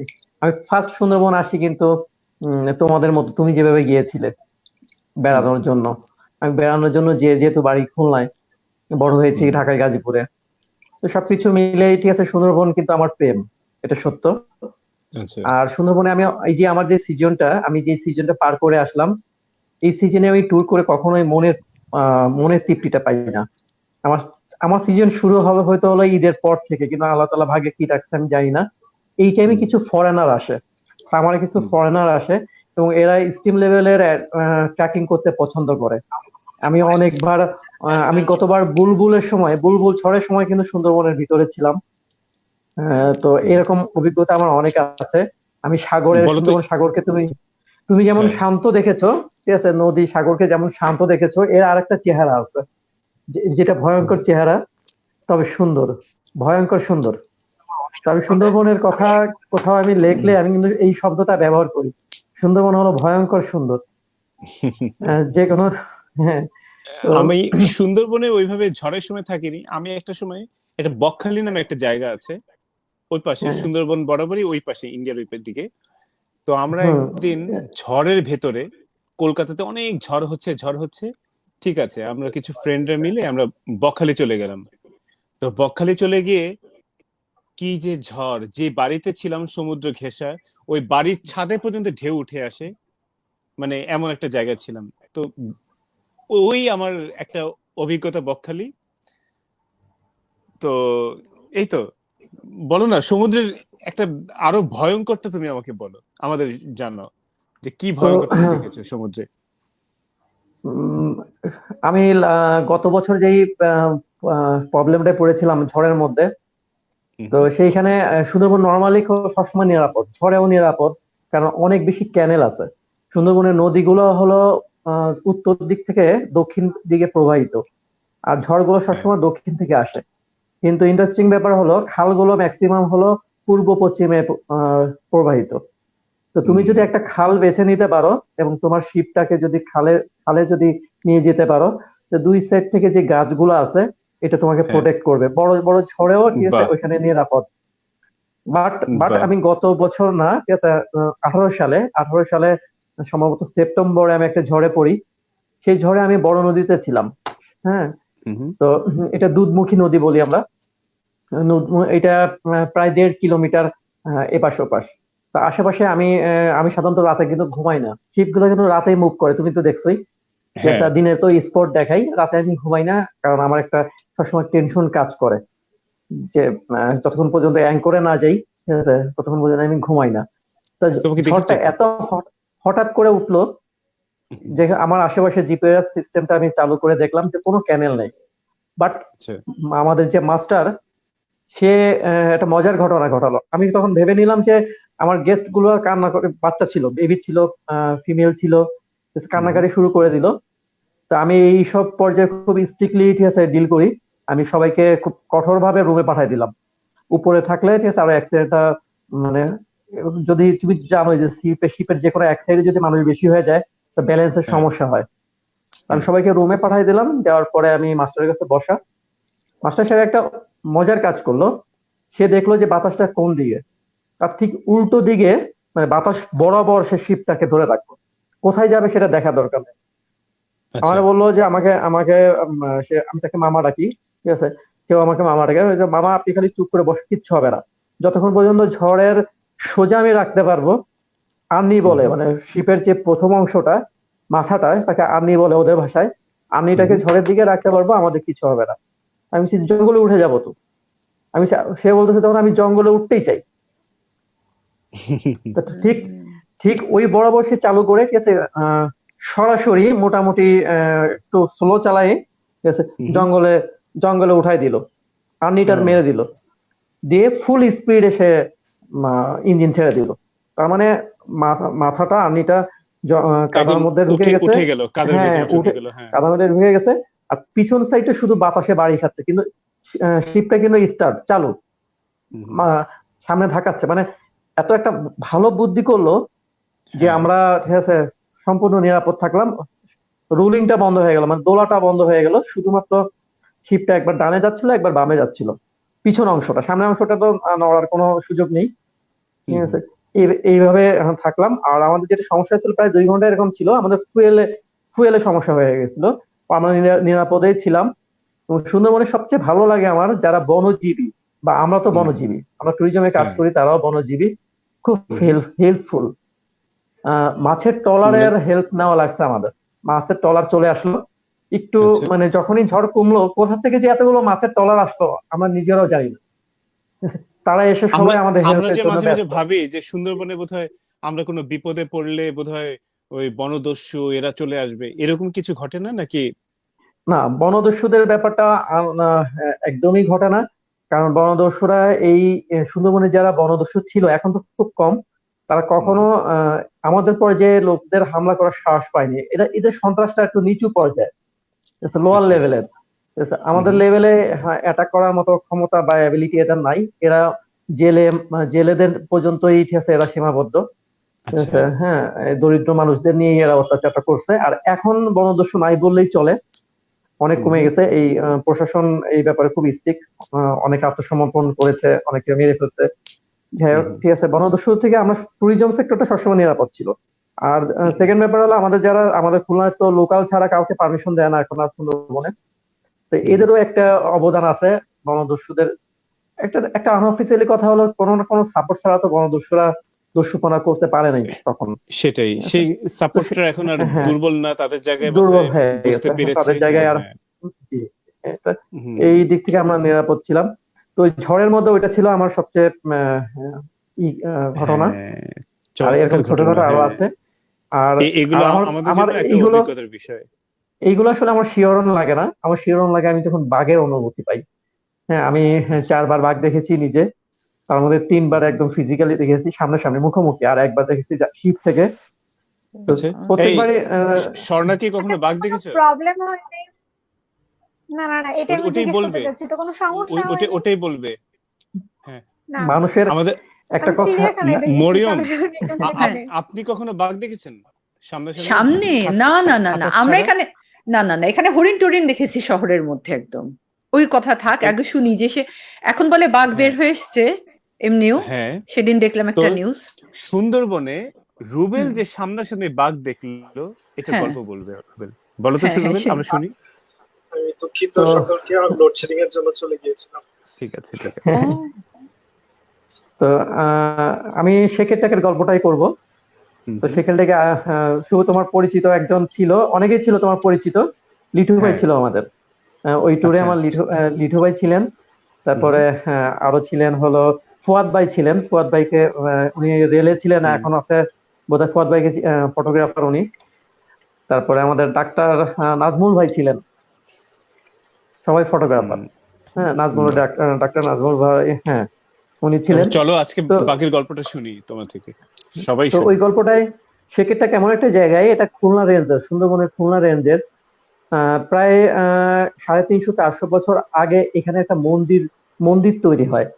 যারা সুন্দরবনকে পাহারায় ছিল, যে রাজা পাহারায় ছিল, মানে যার রাজার আন্ডারে ছিল, উনি উনি ওনার সৈন্যবাহিনীর জন্য এই মন্দিরটা তৈরি করে, যেটা সম্পূর্ণ পরিত্যক্ত। এবং এই মন্দিরটা অনেক বছর ধরে আমাদের মতো মানুষদের কাছে অপরিচিত ছিল, হয়তো লোকাল যারা কাজ করে, জেলে টেলে, এরা কিছু চিনতো। হুম, তো আমি এই মন্দিরটা দেখার জন্য ওইখানে ওইখানে আমি যাই। এবং সবচেয়ে হুম, মজার ব্যাপার হলো, রয়্যাল বেঙ্গল টাইগার সবসময় উঁচু জায়গা, ওর টাইগার পয়েন্ট যেটাকে বলে, টাইগার পয়েন্ট মানে তার তো একটা বিচরণের এরিয়া থাকে। টাইগার পয়েন্ট হলো যে হুম। সেখানে ঘুমায় বা ও খায়। মানে ঠিক ও আছে, ঘুরতে খাবার ঘুরতে ধরে নিয়ে তোমাদের অভ্যাস ঘুরে, হয়ে গেছে যে ওইখানেই হ্যাঁ। বাঘ আসে, এবং পয়েন্টটা তোমরাই বানিয়েছো, এখানে বাঘ যেহেতু আসে এটি টাইগার পয়েন্ট। না, এটা ঠিক না। টাইগার পয়েন্টটা ওরা বেছে নেয় হলো একটু উঁচু জায়গা, যেখানে ঝড় জলোচ্ছ্বাসে পানি না উঠবে। তা আচ্ছা, মন্দিরটা যেহেতু পরিত্যক্ত, এবং মন্দিরের যে জায়গাটা এটা একটু উঁচু জায়গায় উঁচু স্বাভাবিকভাবেই। জায়গা, আচ্ছা। হ্যাঁ। তো মানে বেঙ্গল টাইগার ওইখানের যে টেরিটোরিয়াল বাঘটা ছিল, সে ওইখানে হুম, হুম, ওইখানে সে থাকেই। তো আমি ওইখানে মোট 3 বার গেছি, কিন্তু তৃতীয়বার আমি মোর মুখোমুখি পড়েছি। আমরা হুম, কিছু চকলেট বোম শব্দ করার জন্য কিছু চকলেট বোম নিয়ে যাই। এবং ওইটা ফুটাইলে ঠিক আছে ও সরে যায়। আমরা আমরা কখনো বাঘ দেখতে চাই না। জঙ্গলে নামার পরে আসলে আমরা যারা কাজ করি তারা জঙ্গলে নামার পরে বাঘ দেখার ইচ্ছা আমাদের নাই। তো ওইবার যখন ওই মন্দিরের কাছাকাছি গিয়েছি তখন ও আমাদের দেখে, একটা ছেলে একটু আমাদেরই ট্যুরিজমের লোক, তাকে আমি আমার ফ্রেন্ড রেখে আমি নিয়ে গিয়েছিলাম শিমুল নামে। ওকে, ও একটু দলছুট হয়ে গিয়েছিল। ভাগ্য ভালো যে আমি ও দলছুট হয়ে যাওয়ার পরে যে কোনো কারণে আমি ওর পাশে গেছি। গেলে ঠিক আছে আমি শব্দ পেয়েছি প্রথমে, একটা মানে নিস্তব্ধ বন তো, ঠিক আছে, কাঠি বাংলে যেরকম একটা শব্দ হয়, মরা গাছের ডাল বাংলে, ঠিক সেরকম একটা শব্দ পেয়েছি, জাস্ট একটা শব্দ। করে হ্যাঁ, তা আমি বললাম শিমুল কোনো শব্দ পেলি? ও ও তখন পাত্তা দেয় নাই, ঠিক আছে, ও তখন গল্প করতেছিল আরেকজনের সাথে। তো সেকেন্ড বার আমি ঠিক আছে বানরের চিৎকার যখন আমি শুনেছি তখন আমি আর লেট করি নাই, আমি জাম্প করে ওইখান থেকে উঠে এসেই ঠিক আছে আমি বলছি যে চকলেট বোম বের করো। আমার কথা শেষ হয়নি এমন টাইমে আমি তো ঘুরে ওইখান থেকে বের হয়ে আসছি, শিমুল চিৎকার দিছে বাঘ বাঘ বলে। ঠিক আছে, একদম শিমুলের মুখোমুখি হয়েছে। শিমুল এবং আরেকজনের, আমার এক ছোট ভাইয়ের ওয়াইফ ছিলেন, উনি ওর ওর মুখোমুখি হয়ে গেছে। মানে কত তো ফুট দূরে আই ছিল, কন্টাক্ট কত মিটার দূরে ছিল বাঘ আন্দাজ? সর্বোচ্চ 15 মিটার, সর্বোচ্চ 15 অনেক 15 কাছে। ফিট, অনেক কাছে। হ্যাঁ, তো শিমুলের সাথে 15 আই একদম কন্টাক্ট, কাছে। শিমুলের সাথে আই কন্টাক্ট হয়েছে। আর আই কন্টাক্ট হলে ঠিক আছে আসলে নিজেকে ধরে রাখা সম্ভব না। ওর যে কম্পাউন্ডটা আমি দেখেছি, ও যেভাবে কাঁপতেছিল থরথর করে, ঠিক আছে, এবং আমার তখন নার্ভ শক্ত ছিল, আসলে দায়িত্বটা আসলে মানুষকে সাহসী করে ফেলে, যে এতগুলা গেস্ট, প্রায় 40 কাছাকাছি গেস্ট ছিল। ঠিক আছে, তো ওখানে ছিল 40 জনই ছিল আশেপাশে। হ্যাঁ 40 জন, হ্যাঁ Guest-ও আমাদের সঙ্গে ছিল, 40 জন আচ্ছা, ছিল, গেস্ট ছিল। এবং আমি এই ট্যুর গুলো করলে ঠিক আছে গেস্ট গুলোকে আগে থেকে ঠিক আছে অনেক ব্রিফ করে নিই এবং বেছে নিই। অনেক অনেক সাধারণ গেস্ট আমরা এখানে নিই না কখনো, এইসব ওকে। ট্যুরে গেলে সব ওই লেভেলের গেস্ট গুলাকে নিই যারা নিয়ম কানুন মানবে। ঠিক আছে, জঙ্গলে কিছু নিয়ম আছে, নিয়ম মানলে আসলে নিরাপদ। ওই দিন আমরা নিয়ম এনেছি বলেই নিরাপদ। এবং সবচেয়ে মজার ব্যাপার, আমাদের কাছে ওই মুহূর্তে কোনো ফরেস্টের গার্ড ছিল না, আর্মস গার্ড ছিল না। আর্মস গার্ডকে একটু অন্য কাজে একটু ভিতরে সাইডে পাঠিয়ে দিয়েছিলাম, কাছেই ছিল কিন্তু ঠিক ওই মুহূর্তে ছিল না। তো যাই হোক, ওই বাঘটা 3 বার আমাদের রাউন্ড করছে। সাধারণ অবস্থায় শব্দ করলে রয়্যাল বেঙ্গল টাইগার পালায় পালায় চলে যায়, অনেক দূরে চলে যায়। বাট ও যদি কাউকে টার্গেট করে, ওই টার্গেট পিছনে ছোটার জন্য ও আশেপাশেই থাকে। ও শিমুলকে সম্ভবত টার্গেট করেছিল। এবং রয়্যাল বেঙ্গল টাইগারের কিছু চরিত্র আছে, এই চরিত্রের কারণে, ওই চরিত্রের কারণে আমরা সেফ ছিলাম। রয়্যাল বেঙ্গল টাইগার কখনোই তার পিছনে ছোটে, এবং সবচেয়ে বড় ব্যাপার ও দল ছুট না পর্যন্ত আক্রমণ করে না, দলবদ্ধ মানুষকে আক্রমণ করে না। ওর থেকে উঁচু প্রাণীকে মুখোমুখি আক্রমণ করে না। তো আমরা যখন বাঘ দেখেছি তখন সবার আগে যে কাজটা করেছিল, আমরা সবাই এক জায়গা হয়ে গেছি এবং সবাই রাউন্ড হয়ে ঘুরে মুখটা বাইরের দিকে, ঠিক আছে, মানে মুখোমুখি ফেজে উঁচু কোনো, আমরা তো মানুষ তো রয়্যাল বেঙ্গল টাইগার থেকে উঁচু প্রাণী, তাই না? ঠিক আছে, তো আমাদের মুখোমুখি আক্রমণ করবে না। এর মধ্যেই ফরেস্টের গার্ড চলে আসলো, আসে তো দেখলো পায়ের ছাপ ও ঘুরছে।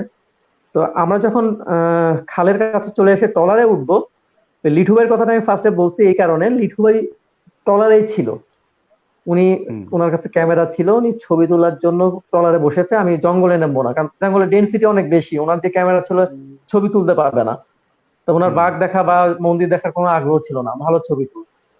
তো এই রয়্যাল বেঙ্গল টাইগারটা এত বেশি ক্রেজি হয়েছিল যে আমরা যখন লাইন ধরে আবার ট্রলারের কাছাকাছি চলে আসছি, সেই মুহূর্তে আশেপাশে ঘুরছে এবং জাম্প করে খালটা পার হয়ে ওপার চলে গেছে।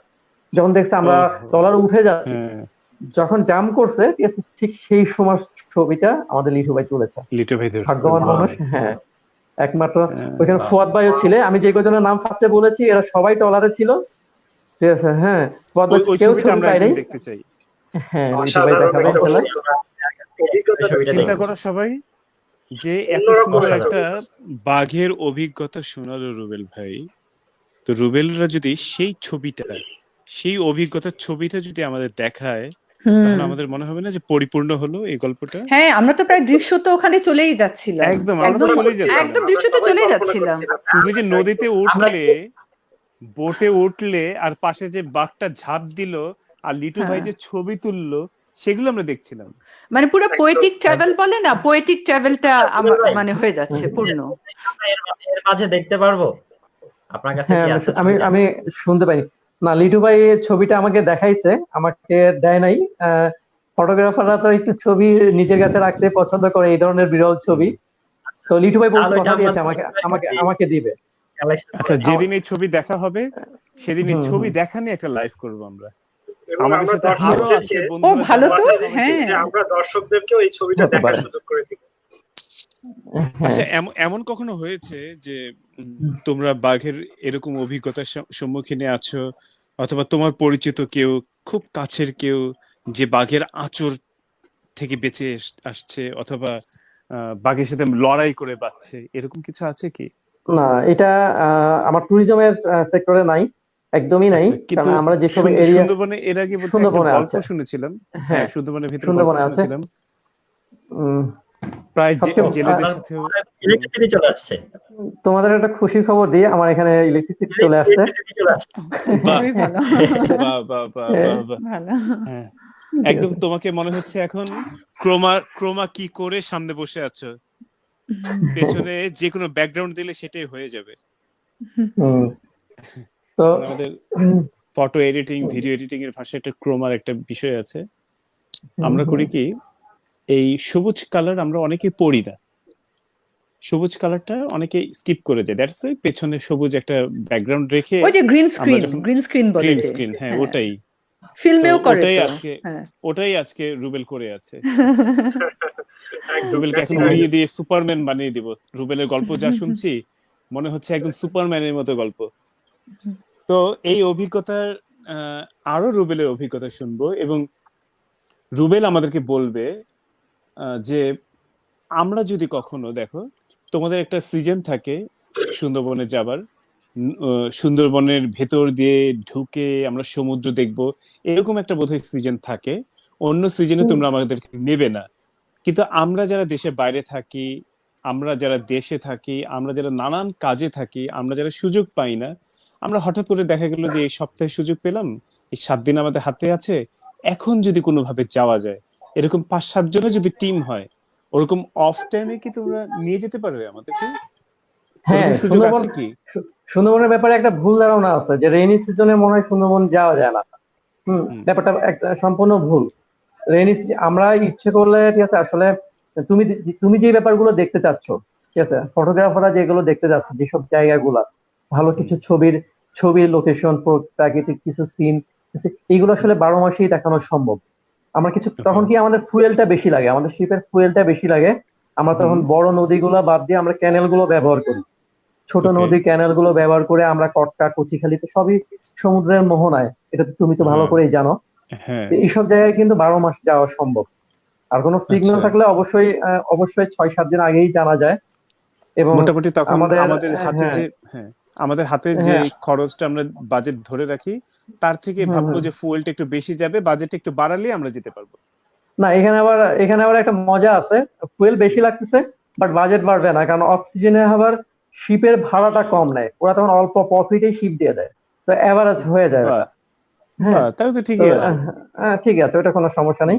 কারণ তখন তো শিপ সবকটাই বসা থাকে, আমি যেটা নিবো সেটা আমাকে দেওয়ার চেষ্টা করবে যে একটু কম প্রফিটে।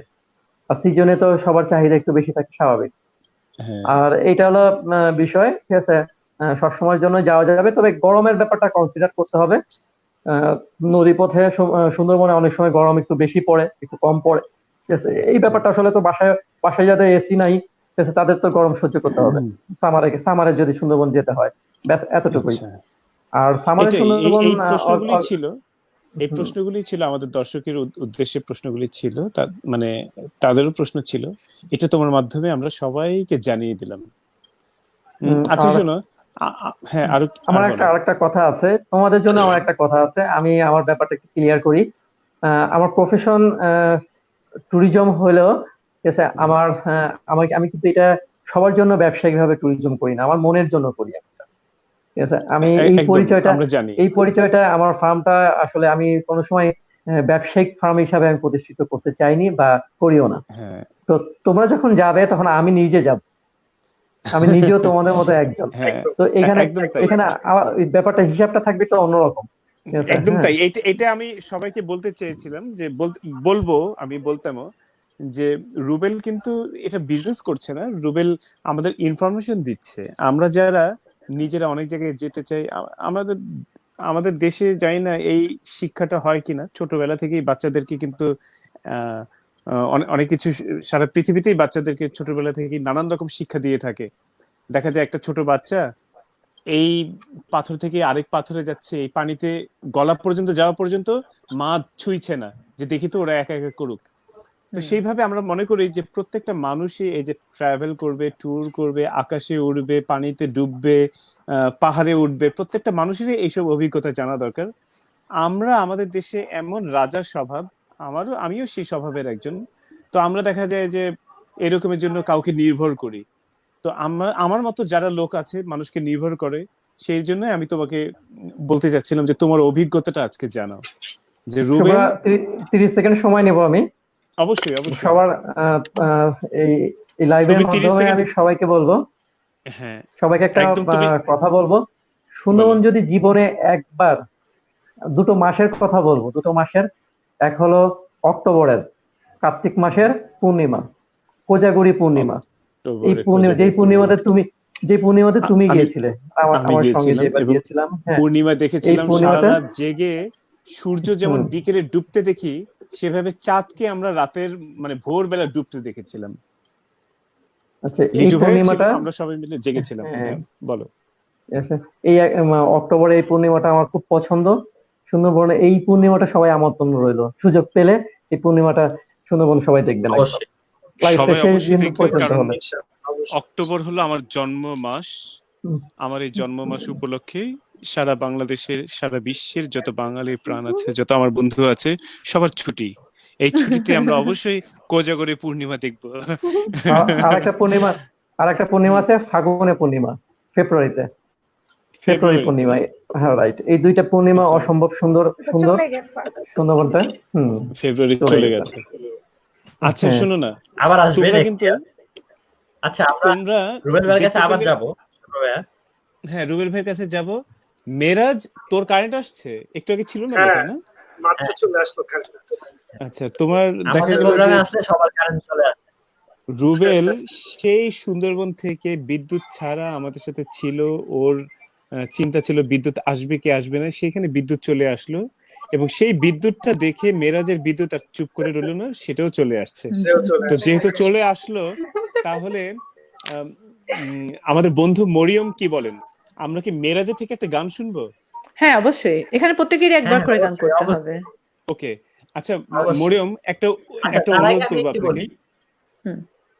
আমি মরিয়মকে একটা অনুরোধ করবো। সে কিন্তু সুন্দর টিকটক না কিসে গান করেন আপনি মাঝে মধ্যে দেখি, স্মুলে বা। স্মুথ আর স্টার মেকার, হ্যাঁ। আচ্ছা, না না, আমরা সেখান থেকে একটা গান আপনার কণ্ঠে শুনবো। ওখান থেকে মানে বুঝলাম না, পুরা গান? মানে ও, না পুরো গান না, ছোট্ট গান, 4 লাইনের, হ্যাঁ, আপনি যেমন গাইতে পছন্দ করেন, কেমন? আমরা এক একজনের কাছে যাব, আপনি একটা গান শুনিয়ে দিবেন, তারপর আরেকজনের ও কাছে মা, যাবো। গান না করলাম তোমার না সাথে করে? হয়নি, না ওটা তো আমরা ডুয়েট করেছি, এবার সিঙ্গেল গাইতে হবে। আচ্ছা মিরাজ করুক, আর আরো পরে আমি চিন্তা করি কোনটা আচ্ছা করবো, ঠিক আমি আছে, একদম রেডি ওকে, ছিলাম না। আপনি চিন্তা করতে থাকেন, আমরা মেরাজের গানটা শুনে আসি। চলো মিরাজ। মেরাজের আগে আমি একটু ভাইয়া দর্শক আচ্ছা, সারির দিকে যাইতে পারবো? হ্যাঁ অবশ্যই।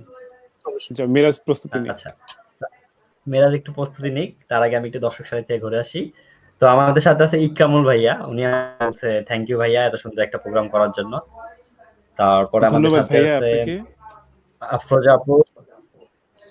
আপু বলছে দারুণ জমে গেছে প্রোগ্রামটি, ধন্যবাদ আপু। একদম। শায়লা ম্যাম বলছে দারুণ লেগেছে, তোমাদের দুইজনের, শুভ্র আর মরিয়মের খুব ভালো লেগেছে, মানে শুভ্র ভাইয়া এবং ধন্যবাদ। মরিয়ম আপুর যে ডুয়েট গানটা, বাহ বাহ ধন্যবাদ। বাহ। এটা খুব ভালো লেগেছে। চলো আফরোজা আপু বলেছে যে বন্ধু, আকাশ আমরা একটু আস্তে অ্যালবাম আস্তে বের ওড়ো। করি। হুম। হ্যাঁ, এটা হতেই পারে। পুরোনো গানের কভার দিয়ে আহ, অ্যালবাম করি, বুঝছো? হুম। হ্যাঁ, তারপরে শায়লা আপু এটাও বলেছে আকাশ তোমার গানটা খুব সুন্দর এবং সুইট হয়েছে, না, ধন্যবাদ শালাপু আপু। এটা বলে নাই, শুভ্র, আকাশ এটা বলে নাই। আচ্ছা যাই আমি হোক, বলেছি, শায়লা ম্যাম এটাও আমি বলেছে বলেছি, আজকে, হ্যাঁ। শায়লা ম্যাম এটাও বলেছে যে আজকে শুভ্রর কণ্ঠে একটা সুন্দর কবিতা শুনতে চাই। কবিতা? কবিতা কবিতা তো আমি জানি না। না, শুভ ভাই আপনি কবিতা জানেন? আর আরেকটা ব্যাপার আছে, আমাদের সাথে একটা আমাদের ভাইয়া আছে মির্জা, উনি আমাদের রেগুলার প্রোগ্রামেই থাকে। তো উনি আজকে আপনার বিস্কুট খাওয়া দেখতে পারতেছে না, তো বলতেছে যে আপনার বিস্কুট খাওয়াটা কোথায়? ও আজকে আমাকে বিস্কিট দেয় নাই রে। মিশা বিস্কিট টিস্কিট দেয় নাই, কেউ কিছু দিচ্ছে না। মির্জা, হ্যাঁ মির্জা ভাই, আজকে বিস্কিট আমাকে এখনো কেউ দেয় নাই, তবে দিলে অবশ্যই খাবো এবং আপনাদেরকে দেখিয়ে খাবো।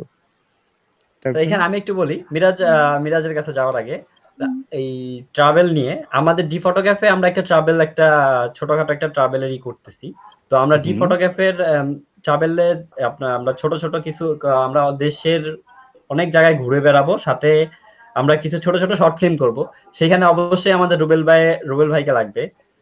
রুবেল ভাইয়ের সহযোগিতায় আমরা একদম এই উদ্যোগটা নিতে চাচ্ছি। শোনো, রুবেল সবসময় আছে। আমরা এই গল্প করব। অনেক সুন্দর একটা কথা বলেছো।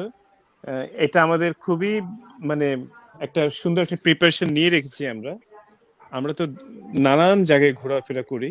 তো আমরা চিন্তা করেছি এই ট্রাভেল দিয়ে ভিডিওগ্রাফি করব, মানে ঘুরবো এবং ভিডিওগ্রাফি হবে, এবং প্রত্যেকটা ট্রাভেলিং এর সময় আমরা একটা স্ক্রিপ্ট করে নিব, একটা শর্ট ফিল্মের মতো বানাবো।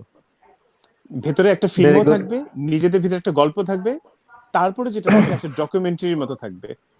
মানে আমরা পৌঁছে রুরাল সাইটে আমরা চলে যাব, যেখানে মানুষজন কি করে, মানে যেখানে মানুষের উৎপত্তি, যেখানে মানুষ এখনো প্রাকৃতিক ভাবে বসবাস করে।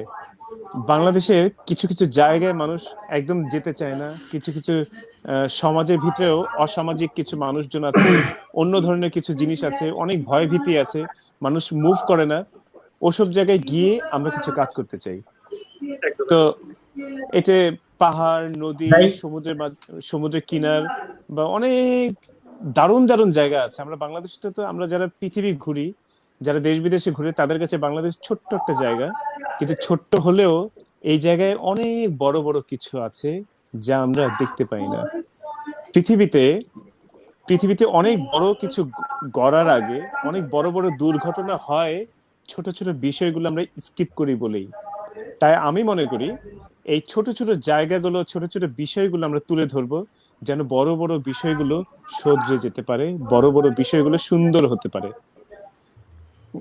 কি মনে করো? তো আমরা এখন একটু মিরাজের কাছে যাব। রুবেলকে পাবো না আমাদের সাথে এরকম উদ্যোগে? অবশ্যই। এই বিষয়ে আমার একটু বলার আছে, অল্প একটু সময় নিব। আমার একটা স্বপ্ন আছে, আমি এই স্বপ্ন পূরণ করতে পারবো কিনা আমি জানি না। বাংলাদেশের ট্যুরিজম নিয়ে কাজ করার পর থেকে আমি কিন্তু আউটবাউন্ড কোনো ট্যুর করি নাই, করবো না। মানে দেশের বাইরে আমি কোনো ট্যুর, প্রফেশনালি কোনো ট্যুর আমি করি না। সুযোগ পেলেও আমি করি না, কারণ আমি যখন দেখেছি একটা বাংলাদেশের যারা ট্যুরিস্ট আছে, এর বড় পার্সেন্টেজ, খুব বেশি পার্সেন্টেজ আমাদের দেশে না দেখে বিদেশে চলে যায়, দেশের বাইরে চলে যায়। একদম, আমি এটাই বলছি। এটা তো এটা আমার জন্য ঠিক আছে, খুবই কষ্টদায়ক। আমি এটা মানতে পারি নাই বলে আমি ট্যুরিজমটা শুরু করার পরে বা আমার ওই বেস তৈরি হওয়ার পরে আমি দেশের বাইরে আমি প্রফেশনাল কোনো ট্যুর করি নাই, করবো না। আমি দেশের ভিতরেই ট্যুর করি। এবং তুমি যে কথাটা বললে, এই কথার মাধ্যমে এটা যদি আমরা ঠিকভাবে করতে পারি, তো আমি আমার স্বপ্ন পূরণের একটু কাছাকাছি যাব, মানুষকে বোঝাতে পারবো আসলে আমাদের দেশটা আমাদের পার্শ্ববর্তী অনেক দেশের থেকে অনেক সুন্দর, অনেক বেশি সুন্দর। তোমরা যারা বাইরে চলে যাচ্ছ, তোমরা যারা বাইরে চলে যাচ্ছ, তোমরা যারা বাইরে চলে যাচ্ছ দেশ দেখতে, তারা কি ঘরের পাশের সৌন্দর্যটাকে দেখেছো? দেখেনি। আমাদের দেশের ম্যাক্সিমাম কক্সবাজার কেউ সমুদ্র দেখতে যায় নাই, অবকাশ যাপন করতে গেছে। এর ভিতরে যারা কক্সবাজারে এত টুরিস্ট যায়, তাদের মধ্যে সমুদ্র প্রেমী কয়জন, প্রকৃতি প্রেমী কয়জন? প্রকৃতি প্রেমী হলে তারা নিরিবিলি জায়গায় চলে যেত, সুগন্ধা বিচ, কলাতলি বিচে ওই ভিড়ের মধ্যে যে গোসল করতো না। আর পৃথিবীর সবচেয়ে বড় বিচ, কয়জন টুরিস্টকে আপনারা পাবেন একটা নিরিবিলি সুন্দর জায়গায় যে একটু সময় কাটালো প্রকৃতির সান্নিধ্যে? না। আমি যাই কিন্তু আমি তো সেই মানে মহেশখালী, সেন্ট মার্টিন কিছুই বাদ, নিঝুম দ্বীপ সব ঘুরে চলে এসেছিলাম। আমার কাছে ভালো লাগে।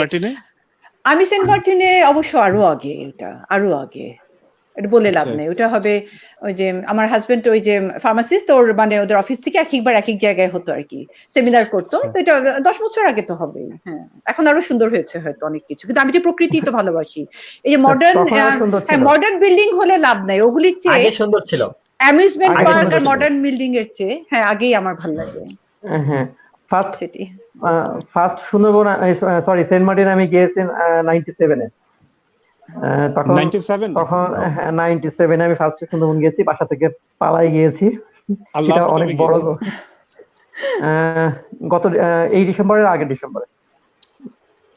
পার্থক্য কি এই মনে বছর করেন আমি লাস্ট 97 এবং ডিসেম্বরে 98 গিয়েছি। এর 97 এবং 2018 এর কি পার্থক্য? এখন কোনো মিলই নেই। আধুনিকতার ছোঁয়া, আধুনিকতার ছোঁয়া, মানে- আধুনিকতার ছোঁয়া তো মানে- ভালো লাগবে না প্রকৃতির মাঝে। আমাকে না। যে জিনিসটা সবচেয়ে বেশি যে জিনিসটা কষ্ট দিয়েছে, লোকাল যারা আছে স্থানীয়, তাদের আচরণ চেঞ্জ হয়ে গেছে। আমরা এদের কমার্শিয়াল করে ফেলছি। আমি 97-এ যখন গিয়েছি, আমি ওখানে 12 দিন ছিলাম। 12 দিন ছিলাম, আমার কাছে মনে হয়েছে যে আমি যে আপ্যায়নটা পেয়েছি ওখানে, লোকাল যারা ছিলেন তাদের যে আপ্যায়নটা পেয়েছি, সেই আপ্যায়নটার কথা আমি কখনো ভুলতে পারিনি। আমি এর পরবর্তীতে ওই পরিচিত মানুষগুলোর কাছে গিয়েছি, সেই আন্তরিকতাটা ওদের মধ্যে আমি পাইনি। পরবর্তীতে ধীরে ধীরে আরো কমছে, যতদিন যাচ্ছে আন্তরিকতা কমছে। আমি তো এটাই এইটা আমি জিনিস দেখছি, হ্যাঁ, এই তো একটা জিনিসই খেয়াল করেছি, অর্থের বিনিময়টা, এবং মানুষ যখন লোভী হয়ে ওঠে অনেক বিষয় নিয়ে, আর তখন দেখা যায় কি ভেতরে আন্তরিকতার এগুলো অবক্ষয় হয়। সঠিক। হুম। আর আরেকটা বিষয় আছে, আসলে অনেক কিছু তো লাইভে বলা ঠিক না। আমরা যারা বাইরে থেকে ওইখানে যে ব্যবসা বাণিজ্য করছি, ঠিক আছে, তাদের মধ্যে অনেকেই কিন্তু এদের এই আন্তরিকতাটা নষ্ট করার জন্য দায়ী। ঠিক আছে, মানুষকে ঠগানোর প্রবণতা হ্যাঁ। আমাদের কিন্তু অনেকের আছে। লোকাল যারা, ওরা তো অশিক্ষিত বা স্বল্প শিক্ষিত, এদের কিন্তু অনেক অনেক ঠগাইছে বাইরে থেকে সহজ যারা সরল, হ্যাঁ খুবই সহজ সরল, সহজ সরল, হ্যাঁ। হ্যাঁ। তো ওরা যখন বিভিন্ন ভাবে, ঠিক আছে, হোঁচট খেয়েছে, ঠিক আছে, অনেক হয়েছে, তখন স্বাভাবিকভাবে ওদের আন্তরিকতাটা কমে গেছে। আমাকে তো ওই পাল্লাই একদম মারতে তাই। হবে। হ্যাঁ, এটা হয়েছে। বাইরে থেকে যারা রিসোর্ট করেছেন তারা কি সব সময় ভালো আচরণ করেন নাই ওনাদের সাথে। সাজেকের শোনো, ব্যাপারটা একই রকম, আমি আদিবাসীদের একদম, সাথে, একদম। হ্যাঁ, একদম, আমি আমার এটাই বলতাম। আদিবাসীদের সাথে আমার খুব মেশার একটা সুযোগ হয়েছে, ঠিক আছে। ওদের আমার ফ্রেন্ড আছে আদিবাসী, তারা বলে, ঠিক আছে, তাদের পূর্বপুরুষরা কিভাবে বাঙালি দ্বারা নির্যাতিত হয়েছে, কিভাবে কি হয়েছে। এখন কিন্তু ওরা অনেক ক্রেজি আমাদের ব্যাপারে। ওকে, ফাইন, ঠিক আছে। এর জন্য দায়ী কিন্তু আমরা বাঙালিরাই। যাক, এই গল্পটা আরেকদিন হবে ইনশাল্লাহ। আমার হলো সাজেক, আদিবাসীদের সাথে জীবন যাপন করার খুব ইচ্ছা করে, যে মানে যে ওদের লাইফস্টাইলটা কেমন, ওদের সাথে করে থেকে ইচ্ছা করে, কেন জানি খুব বেশি। তবে একটা আচ্ছা, এই জিনিস, আলোচনায় আমরা আবার আসবো, আমরা একটু মেরাজের কাছ থেকে আসি। হ্যাঁ, মেরাজা থেকে আসবো, তার আগে বলি আদিবাসীদের থাকার একটা ব্যবস্থা আমরা ডি ফটোগ্রাফি নিচ্ছি। আমাদের ডি ফটোগ্রাফির অনেক ইকুইপমেন্ট, মানে আমরা তো একটা টিম, বিশাল টিম। তো আমাদের কিছু জিনিস যেমন টেন্ট, এটা ওটা হাবি জাবি, এক্সট্রা ক্যামেরা, লেন্স, ড্রোন, আমাদের আড্ডার সাথে এই জিনিসগুলো থাকবে। কারণ আমরা এখন একটা জিনিস শিখে গেছি, আগে জানতাম যে আমরা আড্ডা দিব, আমরা ঘুরবো, বেড়াবো, ট্রাভেল করব, কিন্তু হয় কি আমরা যারা মন দিয়ে দেখি, মানে মন দিয়ে সবকিছু দেখি, তারা তো মন দিয়ে চোখ দিয়ে গ্রহণ করি, সেই সাথে ভিডিও টিডিওর পক্ষে আমরা স্মৃতি, থাকি না, হ্যাঁ যে না, স্মৃতি আর ধরে রাখা হয় না। হ্যাঁ স্মৃতি ধরে রাখবো না। আমরা চাইও, আমি মাঝে মাঝে দেখা যায় দারুণ বৃষ্টি হচ্ছে, দারুণ পাহাড়ের চূড়ায় একটা ঘ্রাণ নিচ্ছি, একটা চমৎকার দৃশ্য দেখছি, ছবি কিন্তু তুলি না, চুপচাপ থাকি যে না, কোনো যন্ত্রে যাব না। কিন্তু এখন অনেক কিছু মিলিয়ে দেখলাম যে এটা তো শুধু আমরা দেখছি, এখন অন্যরা যারা দেখার সুযোগ পায় না। যেমন কিছুদিন আমার আমার মানে আমার মায়ের গ্রামের বাড়িতে এমনও কিছু মানুষ আমি দেখেছি, তাদের আত্মীয় স্বজনের ভিতরে, মানে আমার আত্মীয় স্বজনের মধ্যেও এমন মানুষ আছে যারা কখনো সমুদ্র দেখে নাই, পাহাড় না দেখেই মারা গেছে। হ্যাঁ, এরকম খুবই প্রচুর লোক কষ্টের আছে। এটা, হ্যাঁ, এরকম প্রচুর লোক বাংলাদেশেও আছে ভাবতেই পারি না। যারা ঢাকা শহর না দেখেও বুড়ো বুড়ি হয়ে একটা জায়গায় থেকে মারা গেছে, এবং এরা অন্য কোথাও যায় না। ওহ, তো দম বন্ধ লাগে, দম বন্ধ লাগে এটা চিন্তা আমরা এই সকল মানুষকে নিয়েই, এই সকল মানুষের জন্যই যে কাজটা করতে চাচ্ছি, ডি ফটোগ্রাফি যে উদ্যোগটা নিতে চাচ্ছে, সেটা হলো আমাদের টিম এরকম পাহাড়ে গিয়ে ওদের জীবনযাপন কেমন, আদিবাসীরা কেমন থাকে, সমুদ্রের পাড়ের মানুষ কেমন থাকে, তাদের সাথে থাকবো, তাদের জীবন চিত্রগুলো তুলে ধরবো, ভিডিও করব, দারুণ করে ফুটেজে উঠাই নিব, যেন ঘরে বসে ওই দৃশ্যটা তারা দেখতে পারে। আমরা এগুলো করে বিভিন্ন গ্রামে চলে যাব, আবার এই দৃশ্যগুলো এডিটিং করে সুন্দর করে তুলে ধরে বিভিন্ন গ্রামে গিয়ে আবার এই গ্রামের ভেতরে এই জিনিসগুলো পুরো গ্রামের এলাকার লোকজনকে একসাথে করে সেটাকে বড় প্রজেক্টরের মাধ্যমে ডিসপ্লে করে মানুষকে দেখাবো যে দেখো সমুদ্র কেমন, দেখো পাহাড় কেমন। ডি ফটোগ্রাফি এই উদ্যোগটা খুব জলদি নিচ্ছে। আর আমাদের সাথে এই মুহূর্তে আমাদের ডি ফটোগ্রাফির সাথে যারা আছে, স্বর্ণালী, আকাশ, মিরাজ, এখন মরিয়ম, যত দূরেই থাকুন না কেন, আমি আশা করি যে তুমিও দূরে থাকলেও আমাদের সাথে আছো, থাকবে। আমাদের সাথে রুবেল, ওরাও আছে, একসাথে কাজ করছে। সবাই সকল মাধ্যম থেকে ডি ফটোগ্রাফির সাথে কোনো না কোনো ভাবে সম্পৃক্ত আছে। এই সম্পৃক্ততার মানুষগুলোকে নিয়ে আমরা প্রোগ্রামে মানে এই আয়োজনটা করতে যাচ্ছি। এবং তোমরাও দূরে থেকে যারা দেশে খুব কম আসছো, অন্যান্য প্রফেশনে ব্যস্ত থাকছো, আমাদের দর্শকের ভিতরেও অনেকে অনেক দেশে থাকে, তারাও আমাদের এইসব প্রোগ্রামগুলো ইউটিউবে দেখতে পারবে। আমরা সবকিছু সুন্দর করে সাজাচ্ছি, কাজ করছি। তো কাজগুলো আছে, পরবর্তীতে আমরা এই কাজ নিয়েও একদিন লাইভ করব। আমরা এখন মেরাজের গান শুনবো। আকাশ বলছিল যে হচ্ছে সবাই প্রকৃতি নিয়ে গান গাচ্ছে, আমি রোমান্টিক গান যেন গাই, তো আমি চেষ্টা করব।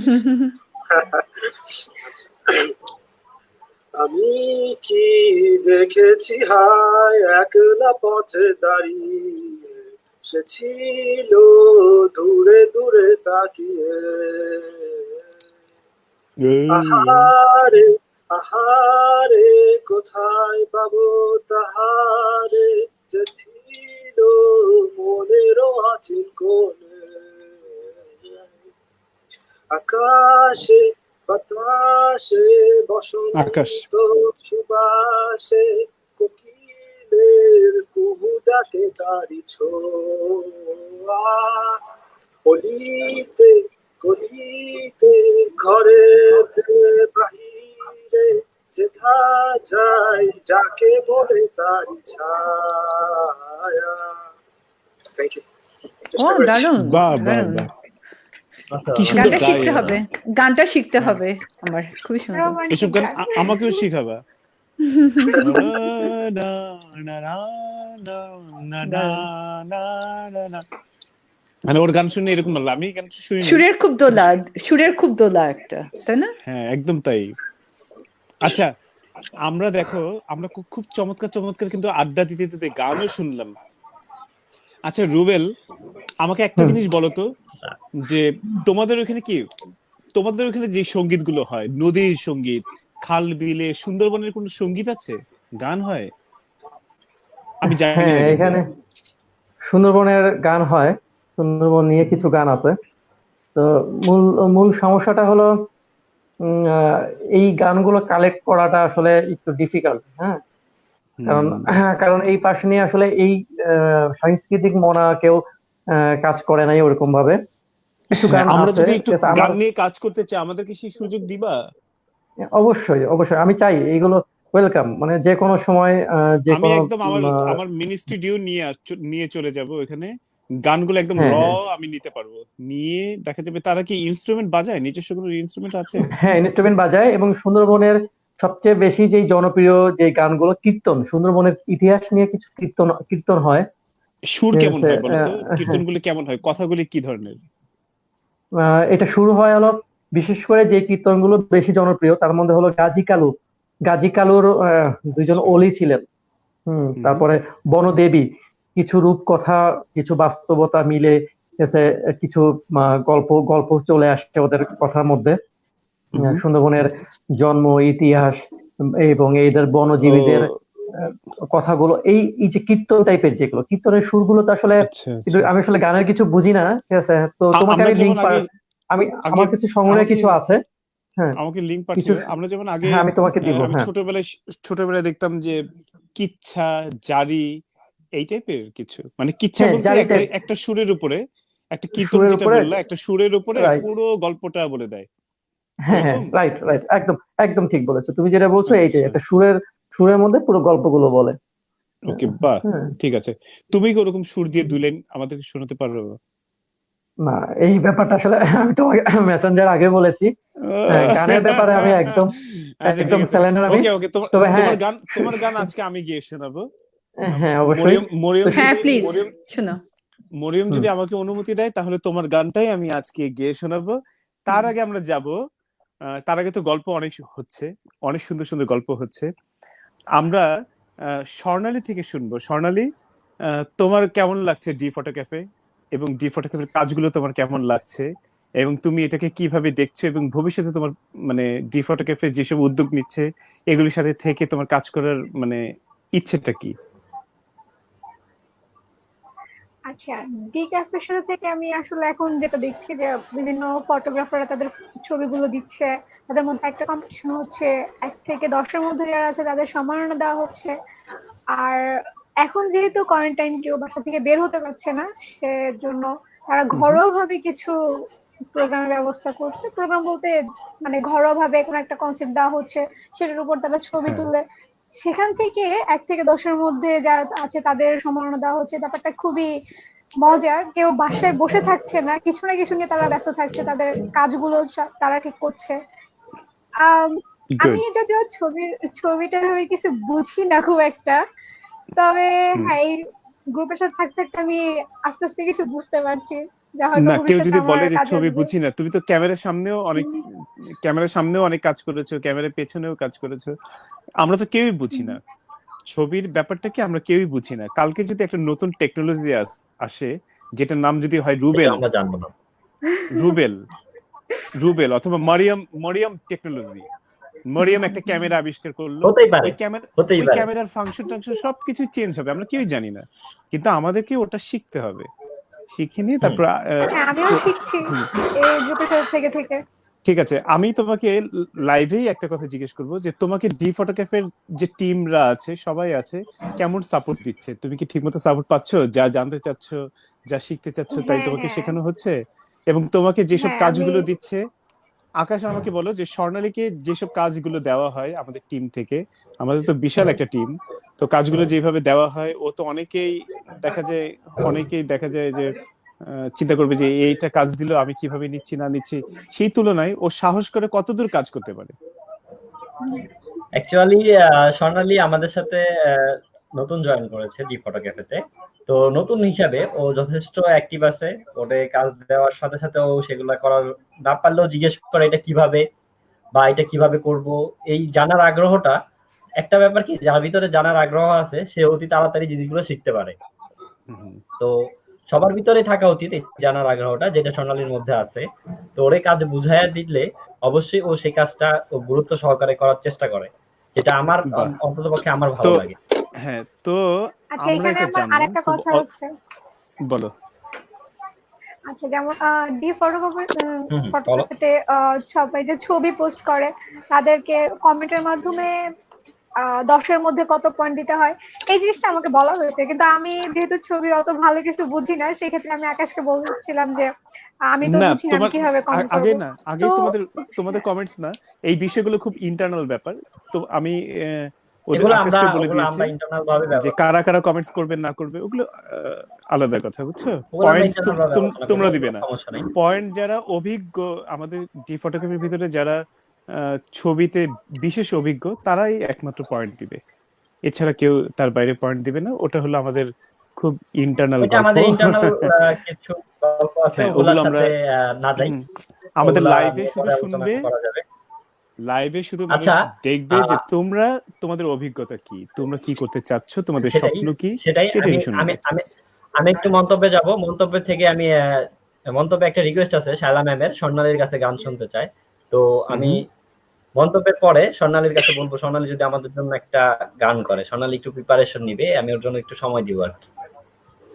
ওকে। আমাদের সাথে আছে আফরোজা ম্যাম। আফরোজা ম্যাম বলতেছে নাফা কমে যাওয়ার কথা, সবাই নাফা কমে যাও। তো নাফা কমের নাফা কোনো জি জি এক্সপিরিয়েন্স নাফাকুম। থাকলে রুবেল ভাই অবশ্যই আমাদের এই সাথে শেয়ার জায়গাটা করুন। কোথায়? হ্যাঁ আছি, আমি আছি। রুবেল ভাই, তুমি বলো তো যে হ্যাঁ, বান্দরবনের ভেতর দিয়ে যে নাফাকুম যায়, নাফাকুম কেমন? তুমি গিয়েছো ওখানে নাফাকুম? হ্যাঁ নাফাকুম গিয়েছি।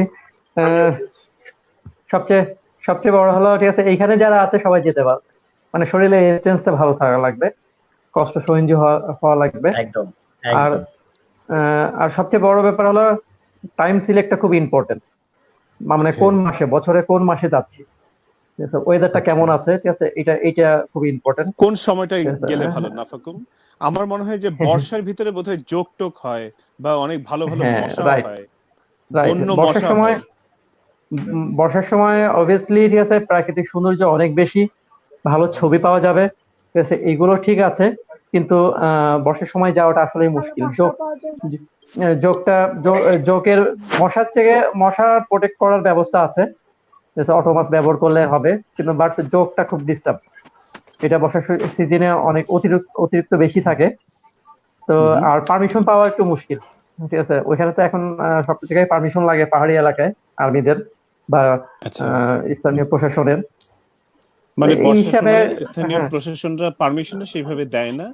আর হ্যাঁ, আমরা যদি দেখা যায় যে খুব মানে দেশ বিদেশ ঘোরা বা অনেক অভিজ্ঞতা সম্পন্ন ফটোগ্রাফাররা যারা আছে, তারা যদি মনে করে যে পারমিশন নিতে পারে কোনো বইতে, তাদেরকে সুযোগ করে ওটা দিতে পারে সমস্যা নেই। বোধহয়, তাই না? হ্যাঁ, আচ্ছা, ঠিক পারমিশন আছে। নেওয়া দেয় না যে তা না, ঠিক আছে, দেওয়ার হ্যাঁ, ব্যবস্থা আছে। ওটা কোনো পারমিশনটা খুব বড় বিষয় না, পারমিশন নেওয়ার ওয়ে okay. রাস্তা আছে। কি কি বলে পারমিশন নিতে হবে এটাও আমারও জানা আছে, তুমিও কেন পারবে। আমাদের আমাদের কিছু ফরেন হ্যাঁ, বন্ধুরা আছে, ওরা ওরা বাংলাদেশের এই বর্ষাটাকে খুব পছন্দ করে, এই পছন্দ বর্ষায় করে, পাহাড় দেখতে চায়, তো রাইট। তাদেরকে অনুমতি দেওয়া যাবে তো, তাই?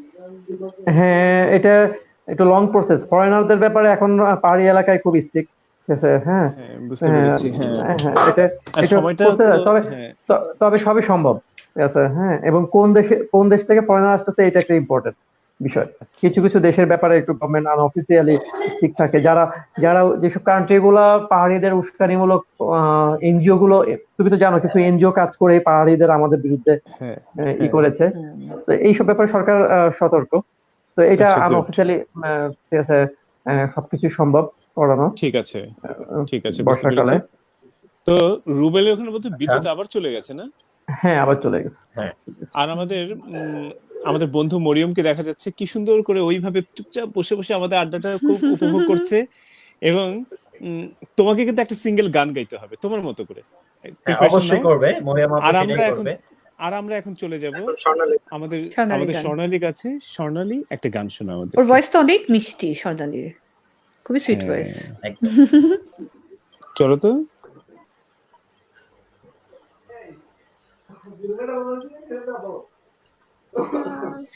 আচ্ছা, যেহেতু বর্ষা বৃষ্টি, তো এই নিয়ে একটা গান হয়ে যাক। অবশ্যই হতেই পারে। ওকে। এই মেঘলা দিনে একলা ঘরে থাকি না তবু, কবে যাব কবে পাবো ওগো তোমার নিমন্ত্রণ। এই মেঘলা দিনে একলা ঘরে থাকি না তুমন, কাছে যাব কবে পাবো ওগো তোমার নিমন্ত্রণ। যদি বলি ওই হাও করে শুধু আসা যাওয়া, হাই হাই রে দিন যায় রে ঘরে আধারে ভুবন, কাছে যাব কবে পাবো ওগো তোমার নিমন্ত্রণ। এই মেঘলা দিনে একলা ঘরে থাকে না তুমন, কাছে যাব কবে পাবো ওগো তোমার নিমন্ত্রণ। Thank you. ও চমৎকার, Thank আমার খুব you. পছন্দের খুবই গান। সুন্দর। হ্যাঁ, খুবই আমারও ফেভারিট ভীষণ গান। চমৎকার একটা গান, প্রিয় একটা গান, খুব সুন্দর আর হয়েছে। খুব থ্যাংক খুব ইউ। সুন্দর করে আমরা সবাই তোমাকে নিমন্ত্রণ জানাচ্ছি। ঘরে না থাকতে চাইলে সবার কাছে চলে আসো, আমরা সবাই পাহাড়ে যাব। একদম একদম একদম রুবেলকে নিয়ে সুন্দরবনের ভেতর দিয়ে সমুদ্র বেয়ে বেয়ে আমরা চলে যাবো সেই লামার ওদিকে, সমুদ্রে ভেরাবো নাও। অতদূর পর্যন্ত যাবে কি? আচ্ছা শোনো না রুবেল, এমন কোনো স্বপ্ন ক্রুজ নাই তোমাদের, স্বপ্ন দেখতে তো জাহাজে দোষ নাই? নেই। এমন কোনো জাহাজ নেই সমুদ্রের কিনার ঘেঁষে ঘেঁষে ঘেঁষে ঘেঁষে কুয়াকাটা থেকে কক্সবাজার যাবে? না, কক্সবাজার যাওয়া যাবে না, সুন্দরবন থেকে কুয়াকাটা পর্যন্ত যাওয়া যাবে। শিপ আছে, কিন্তু গভর্নমেন্টের পারমিশনের একটা ব্যাপার থাকে, না, ডিপ সিতে। তো তোমাদের হ্যাঁ, সরকার কি এমনি পারমিশন দিবে না এরকম যাওয়ার জন্য? না, কুয়াকাটা পর্যন্ত দিবে, বাট কুয়াকাটা থেকে কক্সবাজারের পারমিশনটা এখন পর্যন্ত দিবে না। দিলে ভালো হতো না বলো তো?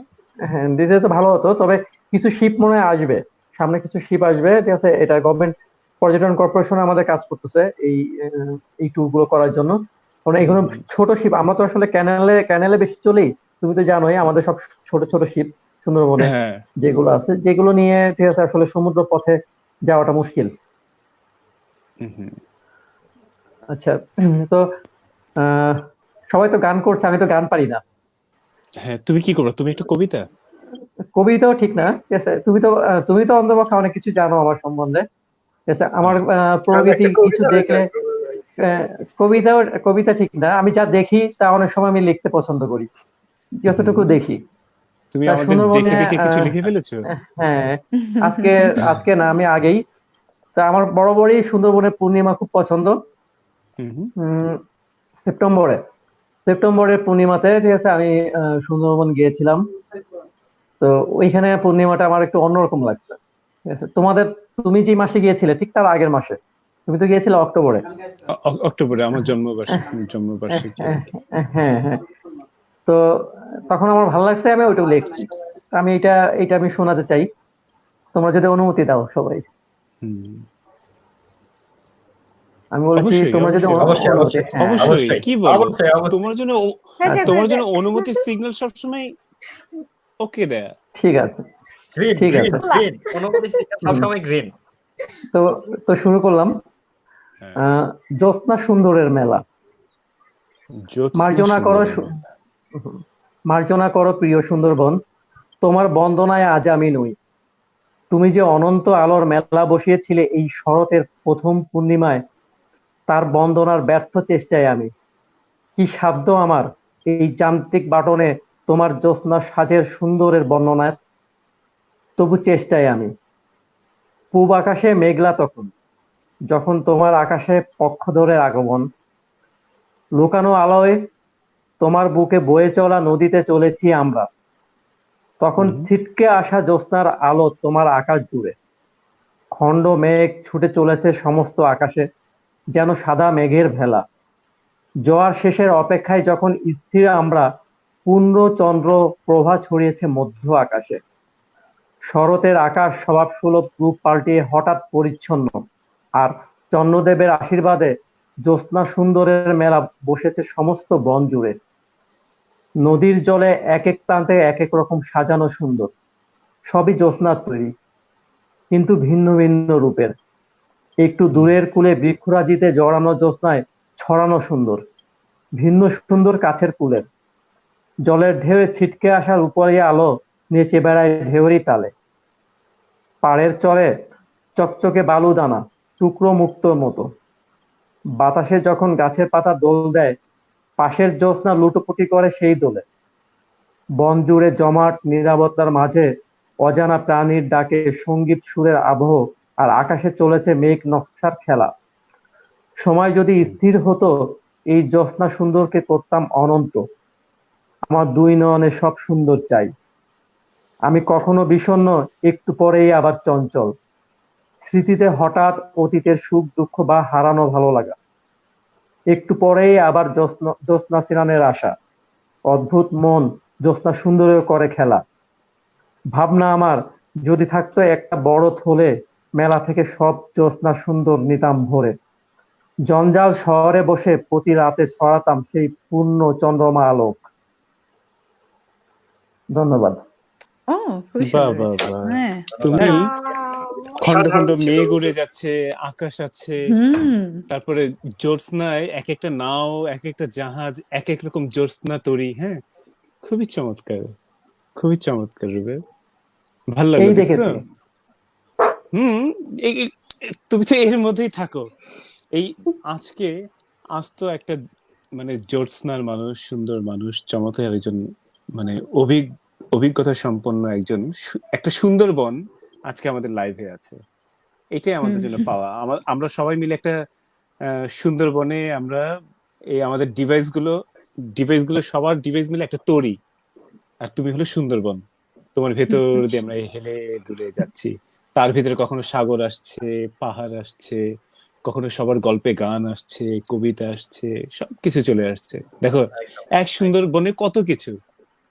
আমফান এত বড় আমি আমফান বলি আমপান এত বড় একটা তাণ্ডব ঘটিয়ে যাওয়ার পরও আমরা কি সুন্দর বিনোদন করছি এই সুন্দরবনের বুক জুড়ে, তাই না? তো এই বিনোদনের সাথে সাথে একদম ঠিক। আমাদের কাছে একটা আবেদন, আমরা আবেদন করব মরিয়মকে যে আপনি আপনার একটা ছোট্ট করে একটা গান গান। এত আসলে সুন্দর একটা main- কবিতার পরে একটা গান হ্যাঁ। হতে পারে। কিন্তু ওরকমই একটা সুন্দর গান হওয়া উচিত, কিন্তু আমি তো মানে প্রিপেয়ার ছিলাম না, মানে গানের তো না, সবসময় যেকোনো lyrics যেকোনো মনে থাকে গানই না। সুন্দর। আমি বেশিরভাগই মানে আধুনিক গান আপনাকে করি, আমি- মুভির গান করি, এসব করি, আর রবীন্দ্রসঙ্গীত করি। এখন কি করব আমি? একদম কোনটা একটা করব? মুভির গান আপনার তো হয়ে যেটা গেছে। ভালো লাগে। লিরিক্স মুভির যেটা গান, মুভির আপনার গান হয়ে পছন্দ। গেছে। হ্যাঁ, যে গানটা আপনার হাতের কাছে আছে, মনের কাছে আছে, সে কিন্তু গানটা সাথে শুনুন। সবার করতে হবে প্লিজ। হ্যাঁ, আমি তো আছি। কমন, না, সাথে- হ্যাঁ কমন করি। না, না, আমি না। বলি আচ্ছা দুইটা অপশন। Wait. হ্যাঁ, একটা হচ্ছে রবীন্দ্রসঙ্গীত আমারও পড়ানো যাহা চায়, এটা করতে পারি আমরা, বা লাকি আকান হ্যাপি আকান্তের কে বাঁশি বাজায় রে, কোনটা? কে বাঁশি বাজায় রে? ওকে, কে বাঁশি বাজায় রে? আচ্ছা, হুম। এখানে আরেকটা কথা আছে, ইন্টারনেটের জন্য একসাথে সবাই করতে আগে পিছে পারবে হয়ে না, যাবে না? তাহলে সুর সেটাও কেটে কথা। যাবে। হ্যাঁ, এটা নেটওয়ার্কের প্রবলেম তো। ও আপনি করেন, আমরা আছি আপনার সাথে। না, আমরা করা যাবে, পেছন করা থেকে যাবে। আমরা আছি। আচ্ছা, শুনতে ভালো না লাগলে না লাগলো, একসাথে করলাম, রেকর্ড থাকলো নাকি? হ্যাঁ, হ্যাঁ, আপনি করেন, একদম আমরা- আচ্ছা, হোয়াটএভার একটু এত কথা বলে সময় নষ্ট না করে করি, অল্প একটু অর্ধেক করি, ঠিক আছে? অর্ধেক করি যতটুকু পারি। গানের কথা মনে থাকে না সব সময়, এইসব গানের তো মনে থাকে। আচ্ছা, কে বাঁশি বাজাই রে, মন কেন না চাই রে, আমার প্রাণ যে মানে না, কিছুই ভালো লাগে না, কে বাঁশি বাজাই রে, মন কেন না চাই রে, আমার প্রাণ যে মানে না, কিছুই ভালো লাগে না, নাম ধরে সে ডাকে না যে, তবু কেন মনে লাজে, মন যেন আজ একা একা বসে না কোনো কাজে, সে যে মন যে কখন করলো হরণ, কিছুই জানি না, আমার প্রাণ যে মানি না, কিছুই ভালো লাগে না। মনের একটা অবস্থা। বাহ, বাহ, বাহ। আমার অনেক পছন্দের এটা। খুবই ভালো। Thank you. বাঁশি সুন্দর একটা গান। বাজায় রে। এটা কবেকার গান? উফ, অনেক আগে তো, মানে আমি কি বলবো, আগের গান। 80s or তাই? 90s or কিন্তু কিন্তু হ্যাঁ। কিন্তু এই গানটা বোধহয় চিরন্তন। নতুন করে হ্যাঁ। কারা যেন গাইলো কিছুদিন আগে, ভালোই লাগছে। হতে আমি পারে, নতুন কিন্তু গানটাই এটা- আমি শুনেছি। ও, এটা আচ্ছা, একটু শুভ্র স্লো, ভাই, অনেক হ্যাপি কিন্তু। আমরা কিন্তু হ্যাঁ। প্রোগ্রামের একদম লাস্টের দিকে চলে আসছি। এত জলদি? তো আমরা মনে হলো হুম, মাত্র শুরু করছে, হ্যাঁ। মনে হলো মাত্র শুরু শুরু আমরা কি করছে। আমাদের শুরু করিনি। আড্ডাটা আর চলুক, সমস্যা নেই তো। হ্যাঁ, শোনো না, আড্ডা চলুক না, দেখো না, রুবেলকে আমরা এতদিন পরে সুন্দরবনে তুমি আসছো, সুন্দরবনে মাঝে মাঝে আমরা 1-2 দিনের জন্য গেলেও আমরা মাঝে মাঝে ভাবি কি আরেকটা দিন বাড়ায় নেই, সেভাবে আড্ডাটাও একটু সময় ঘোরা হোক নাকি? আমাদের আচ্ছা, আমাদের তাহলে আমি দর্শকরা বলি, কি বলে, আড্ডাটা আরো চলবে। আমাদের দর্শকরা যদি আমরা বলে দর্শক যে আড্ডা সারিতে চলবে, যাবো। তাহলে একটু আড্ডা চলবে। কতক্ষণ আর? আমি একটু দর্শক সারি থেকে আসছি। হ্যাঁ। না, আমরা আর দর্শক বেশি সারিতে থাকবো আছে না, আমাদের আসলে সাথে বেশি আমাদের থাকবো না। শুনি। শালা ম্যাম বলছে যে আমি ডি ফটোগ্রাফের সাথে আছি, দূরের থেকেও ডি ফটোগ্রাফের সাথেই থাকবো, কোনো প্রয়োজনে কোনো সাপোর্টে আমাকে বলবে, আমি অবশ্যই আছি তোমাদের সাথে। আরেকটা বলছে যে আমরা ভীষণ একটা প্রিয় গান স্বর্ণালী তুমি গেলে, কি মিষ্টি করে গাইলে, তোমাকে অনেক ধন্যবাদ স্বর্ণালী। তো কমেন্ট গুলো স্ক্রল করতেছে, যাই হোক। মন্দাকিনী আপু বলছে হাই মিরাজ ভাইয়া। হাই মন্দাকিনী আপু। শালা ম্যাম বলছে বাহ, মরিয়মের সুন্দর গান, মিষ্টি গলা। Thank hmm. ইউ। আর আরেকটা কথা বলছে, গানে কোনো অসুন্দর নেই মরিয়ম। আর আমাদের আরেকটা আপু জিজ্ঞেস করছে, মরিয়ম আপুর আরেক নামই কি লুবনা? জি, হ্যাঁ। মরিয়ম আপুর আরেক নাম। হুম। ঠিক আছে শুভ্র ভাইয়া, তো অনেকক্ষণ যাবত আমরা আপনার কোনো কিছু দেখতেছি না, হ্যাঁ, তো আমরা আপনার কাছে এককভাবে কিছু একটা দেখতে চাচ্ছি। কিছু শুনতে আমার চাচ্ছি। গান, কবিতা, হ্যাঁ। যেটাই হোক। কবিতা কবিতা আমার একটা গান ছিল, তো শোনো, গানের কথাটাও এরকম। আমি গানের সুরটা আমি মনে করতে পারছি না বলে আমি কথাটা তোমাদেরকে বলছি। জলের ওপর মেঘ আর মেঘের ওপর জল, আধার ভরা হাত, আমি ভাবছি করতল, সেখানে এক হুতুম পাখি ডাকে, একটু করে রাত পোহাবার ফাঁকে, আলগোছে এক সুখ, আমার উথাল পাতাল বুক, সেখানে কি যেন কেমন থাকে, একটু করে রাত পোহাবার ফাঁকে। উফ, ঢেউয়ের তলে দারুণ। জল আর জলের তলে ঢেউ, ঢেউয়ের তলে জল আর জলের তলে ঢেউ, ভাসলে চাঁদের কোণ, তাকে দেখে না তো কেউ, সেই চাঁদেরই কোল আমার স্বপ্ন অবিরল, চুপটি করে নাও ভিড়িয়ে থাকে, একটু করে রাত পোহাবার ফাঁকে। তো শোনো, এটা এটা কবিতা গানে না ঠিক। শুনি, ওয়াও, না এটা গানে শুনি একটু সুরে, এটা উম, কবিতা একটু হলে সুরে এটা শুনতে চাই, খুব সুন্দর। একটু সুরটা প্লিজ, আমার একটু হলেও। জলের উপর মেঘ, না না না না, জলের উপর মেঘ আর মেঘের উপর জল, আধার ভরা হাত, আমি ভাবছি করতল, সেখানে এক হুতুম পাখি ডাকে, একটু করে রাত পোহাবার ফাঁকে। মানে এই গানটার ও, সুরটা এরকম হচ্ছে না, কি দারুণ। সুরটা আরো চমৎকার, আরো মজাদার, কিন্তু আমার মনে পড়ছে না, এই জন্য আমি কবিতা করে দিলাম তোমাদের। তুমি ও, যতটুকু চলো। দারুণ। শুভ্র, তারপর তুমি বেশ যতটুকু সুন্দর বললে, হয়েছে। আচ্ছা, আমি একটু যতটুকু অনুভূতির কথা বলি। সেটাই অসাধারণ। তোমার তুমি গানটাকে কবিতার মতো করে যখন বলছিলে, তখন কিন্তু আমার হৃদয়ের যে ব্লাড গুলো খুব দ্রুত চলছিল। বাহ। বাহ, অসম্ভব সুন্দর, অসম্ভব সুন্দর লাগছে, থ্যাংক ইউ। আমার এইটাই আমার চোখে পড়লো, ভাবলাম কি রুবেল যেহেতু আছে আর আমি রুবেলকে ভীষণ ভালোবাসি, তো আমার একটা ইচ্ছে ছিল যে সুন্দরবন থেকে আমি এসে রুবেলকে মানে একটা, ওকে যে কি পুরস্কার দিব, ওকে যে কি গিফট দিব, অত সুন্দর একটা আমি আজ পর্যন্ত ওকে কোনো গিফট আমার দেওয়া হয়নি। আর আমার জন্য কেউ যদি এতটুকু কিছু করে, তার জন্য আরো বেশিটুক আমার না করা পর্যন্ত আমি নিজেও স্বস্তি পাই না। তাই এখনো একটা অস্বস্তি আমার যাচ্ছে, রুবেলের জন্য আমি কিছু করিনি। তাই এই যে গান, এখন কবিতাটা যে আবৃত্তি করলাম, এটা রুবেলের জন্যই। নাও, জল, থ্যাংক ঢেউ, ইউ, হাবি জাবি থ্যাংক সবকিছু ইউ। আছে। এই লাইফটা দ্বিতীয়বার যখন তুমি দেখবা, তখনই দেখবে যে মানে তুমি কথাগুলো শুনতে তুমি পাবে। অজান্তেই, তোমার অজান্তেই আমাকে কিন্তু খুব বড় একটা গিফট দিয়েছো, সেটা হলো সুন্দরবনের সেই ছোট্ট গানটা। হ্যাঁ, হ্যাঁ, এটা কিন্তু, এটা, আমার ঠিক মনে নেই গানটা, কিন্তু আমি, হ্যাঁ, হ্যাঁ, ওইটা ওটা আমরা একবার তোমারই। শুনতে চাই, ওইটা আমরা একবার শুনতে চাই কোনো না আসলে কোনো ভাবে। ওটা নেক্সট আর আমরা হ্যাঁ, আরেকটা আড্ডা দিব, আমরা আরো বেশি নিজেরা, আমরা কৌতূহল আমরা বাড়ছে, আরো বেশি আকর্ষণ বাড়ছে। একদম আমরা সবাই মিলে খুব চমৎকার আরেকটা আড্ডা দিব। সেই দিন আমরা কে কি জমিয়ে রেখেছি সেগুলো নিয়ে বসবো, কেমন? হ্যাঁ, আজকে তো একটা ছিল, হ্যাঁ, ছন্দ একদম ছাড়া, তাই। এটাই ভালো, ছন্দ ছাড়ার মধ্যেও ছন্দ ছিল। একদম, আজকে আমরা এভাবেই, আমাদের সময় আমাদের হাতে সেভাবে নেই, তো আমরা নেক্সট একটা আড্ডা হবে, চমৎকার আড্ডা। আজকে আর আমরা কেউই থাকতে পারছি না, এই পর্যন্ত আমরা থাকবো।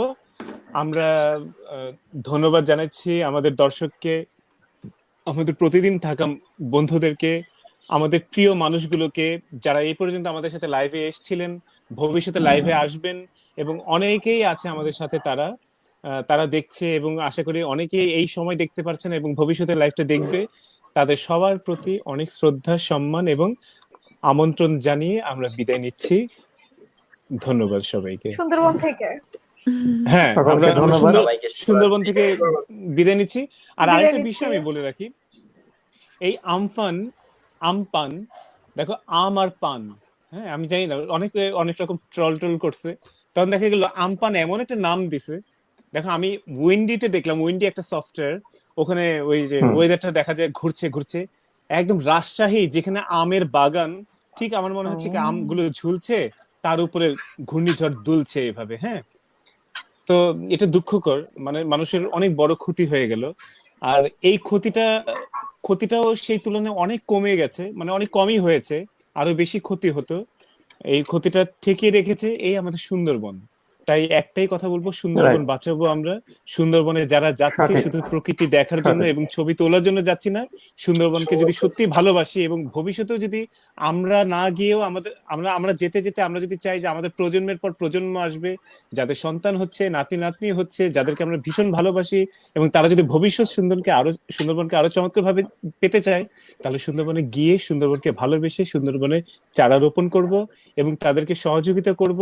তাদেরকে ঢাকায় বসে বা বাংলাদেশের বাইরে বসেও আমরা তাদেরকে বলবো যে তারা যেন সুন্দরবনকে রক্ষা করতে পারে, এবং তাদের পাশে আমরা সবাই একসাথে একত্রিত হয়ে সুন্দরবন আমাদের প্রাণের জায়গা ভেবে আমরা ধরে রাখবো। আমরা চেষ্টা করব সুন্দরবনের পাশে থাকতে। আমরা চেষ্টা করব রুবেলের মতো ছেলেদেরকে, মানে যারা একটা অন্যরকম প্রফেশনে ছিল, সেইখান থেকে তারা, আমি বলবো না প্রফেশন চেঞ্জ করে, ওরা প্রফেশন মার্চ করে একসাথে হয়েছে। ও কিন্তু ঘুরছে ফিরছে কোনো প্রফিটের জন্য করছে না।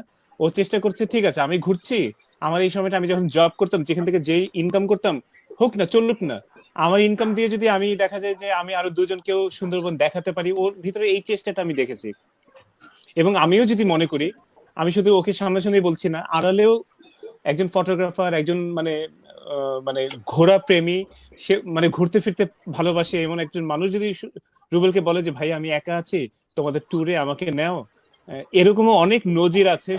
রুবেল যা করেছে, যা প্রকাশ করবে না এখন, ও রুবেল একদম ফ্রি অফ কস্টে ওদের সাথে ঘুরিয়েও নিয়ে দেখায়, এই যে সুন্দরবন দেখালাম। তো এরকম মানুষকে আমরাও ভালোবাসবো, এরকম মানুষকে ভালোবাসলে সুন্দরবন টিকে থাকবে, কারণ মানুষগুলো ভালোবাসা পেলেই ওরা প্রকৃতিকে আরো আগলে ধরবে। মানুষগুলো সুন্দরভাবে সুযোগ পেলে প্রকৃতিকে আরো ভালো কিছু দিবে, যেন প্রকৃতি সুন্দরভাবে টিকে থাকে, আমাদের মতো মানুষকে টিকিয়ে রাখে। কারণ যত বড় বড় বিপদ আসবে প্রকৃতির গায়ে লাগবে, প্রকৃতিকে ঘিরে আমরা যেহেতু বেঁচে থাকি, তাই প্রকৃতিকে আমরা রক্ষা করলে আমাদেরও রক্ষা হবে আলটিমেটলি। তাই অনেক ধন্যবাদ আজকে এত সুন্দর একটা আড্ডার সাথে আমাকে যুক্ত করার জন্য। সর্বোপরি আমি একটা কথা বলবো, হ্যাঁ শেষে তুমি বলো। আপনার কথা রেস ধরে আমি বলতেছি যে সুন্দরবন নিয়ে আমাদের ডি ফটোগ্রাফি টিম অতি তাড়াতাড়ি বা এই দেশের পরিস্থিতি ঠিক হলেই আমরা সুন্দরবন বাঁচানো নিয়ে আমাদের ডি ফটোগ্রাফি টিমের উদ্যোগে একটা ছোট্ট শর্ট ফিল্ম করব, যেটা সুন্দরবনকে বাঁচানোর জন্য যেটা করা যায় এরকম কিছু তুলে ধরে আমরা ছোট্ট একটা শর্ট ফিল্ম করব, সেটা আমাদের ডি ফটোগ্রাফি টিমের আন্ডারে। ওকে, ঠিক আছে, তাই জন্য হয় আমি এই দায়িত্বটা আমি আকাশকে দিয়ে দিলাম সবার মাধ্যমে জানিয়ে, যে এই শর্ট ফিল্ম করার দায়িত্ব আকাশের, এবং আকাশকে ব্যাকগ্রাউন্ড পেছন থেকে আমি, রুবেল আছে, আমরা সবাই আছি, আমরা সাপোর্ট দিব। কোনো সমস্যা নেই, আমার পক্ষ থেকে যত সাপোর্ট লাগে, ঠিক আছে, আমি ইনশাআল্লাহ করব। আমাদের এই ডি ফটোগ্রাফির আন্ডারে, ডি ফটোগ্রাফির উদ্যোগে আমরা এই কাজটা করব অবশ্যই, যাতে আমাদের সুন্দরবনটাকে আমরা রক্ষা করতে পারি। জি, ঠিক আছে। মরিয়ম লুবনা, অনেক ধন্যবাদ বন্ধু। এক কথায় আমাদেরকে সময় দেওয়ার জন্য। না হয়েও মনে হয় অনেক টায়ার্ড গেছে। তুমি বোধহয় একটা কি প্রোগ্রামও করেছিলে, সেখান থেকে তুমি আসছো। অনেক ধন্যবাদ বন্ধুটা, কৃতজ্ঞতা রইলো, ভালো থাকবে। আর একটা কথা জিজ্ঞেস করি, আমি জানতাম না যে মানে এই লিংকটা যে দিতে পারবো কিনা, তবে মানে আমি তো আমার বন্ধু সার্কেলে বা আমার গানের ইসে ওখানে দিয়ে দিতে পারতাম, ওরা লাইভটা দেখতে পারতো, এটা আমি জানতাম না, তখন দেইনি লাইভের সময়। না লাইভটা পরবর্তী দিতে পারবেন, শেয়ার করি। ও মানে এখন তো দেওয়া যেত না, তাই না? ইন অ্যাডভান্স এটা চলাকালীন টাইমে দেওয়া যেত না? ও আমি জানতাম না আসলে। হ্যাঁ, তবে হয়তো অনেকে শুনতো আর কি। আচ্ছা, পরে দেখবে। হ্যাঁ, পরে দেখবে। সবাইকে অনেক অনেক ভালোবাসা আর শুভকামনা, আর অনেক ধন্যবাদ। আমার পক্ষ থেকে সবাইকে শুভেচ্ছা। আজকে যারা উপস্থিত ছিল তাদেরকেও বলবো, তারা সবাইকে ধন্যবাদ।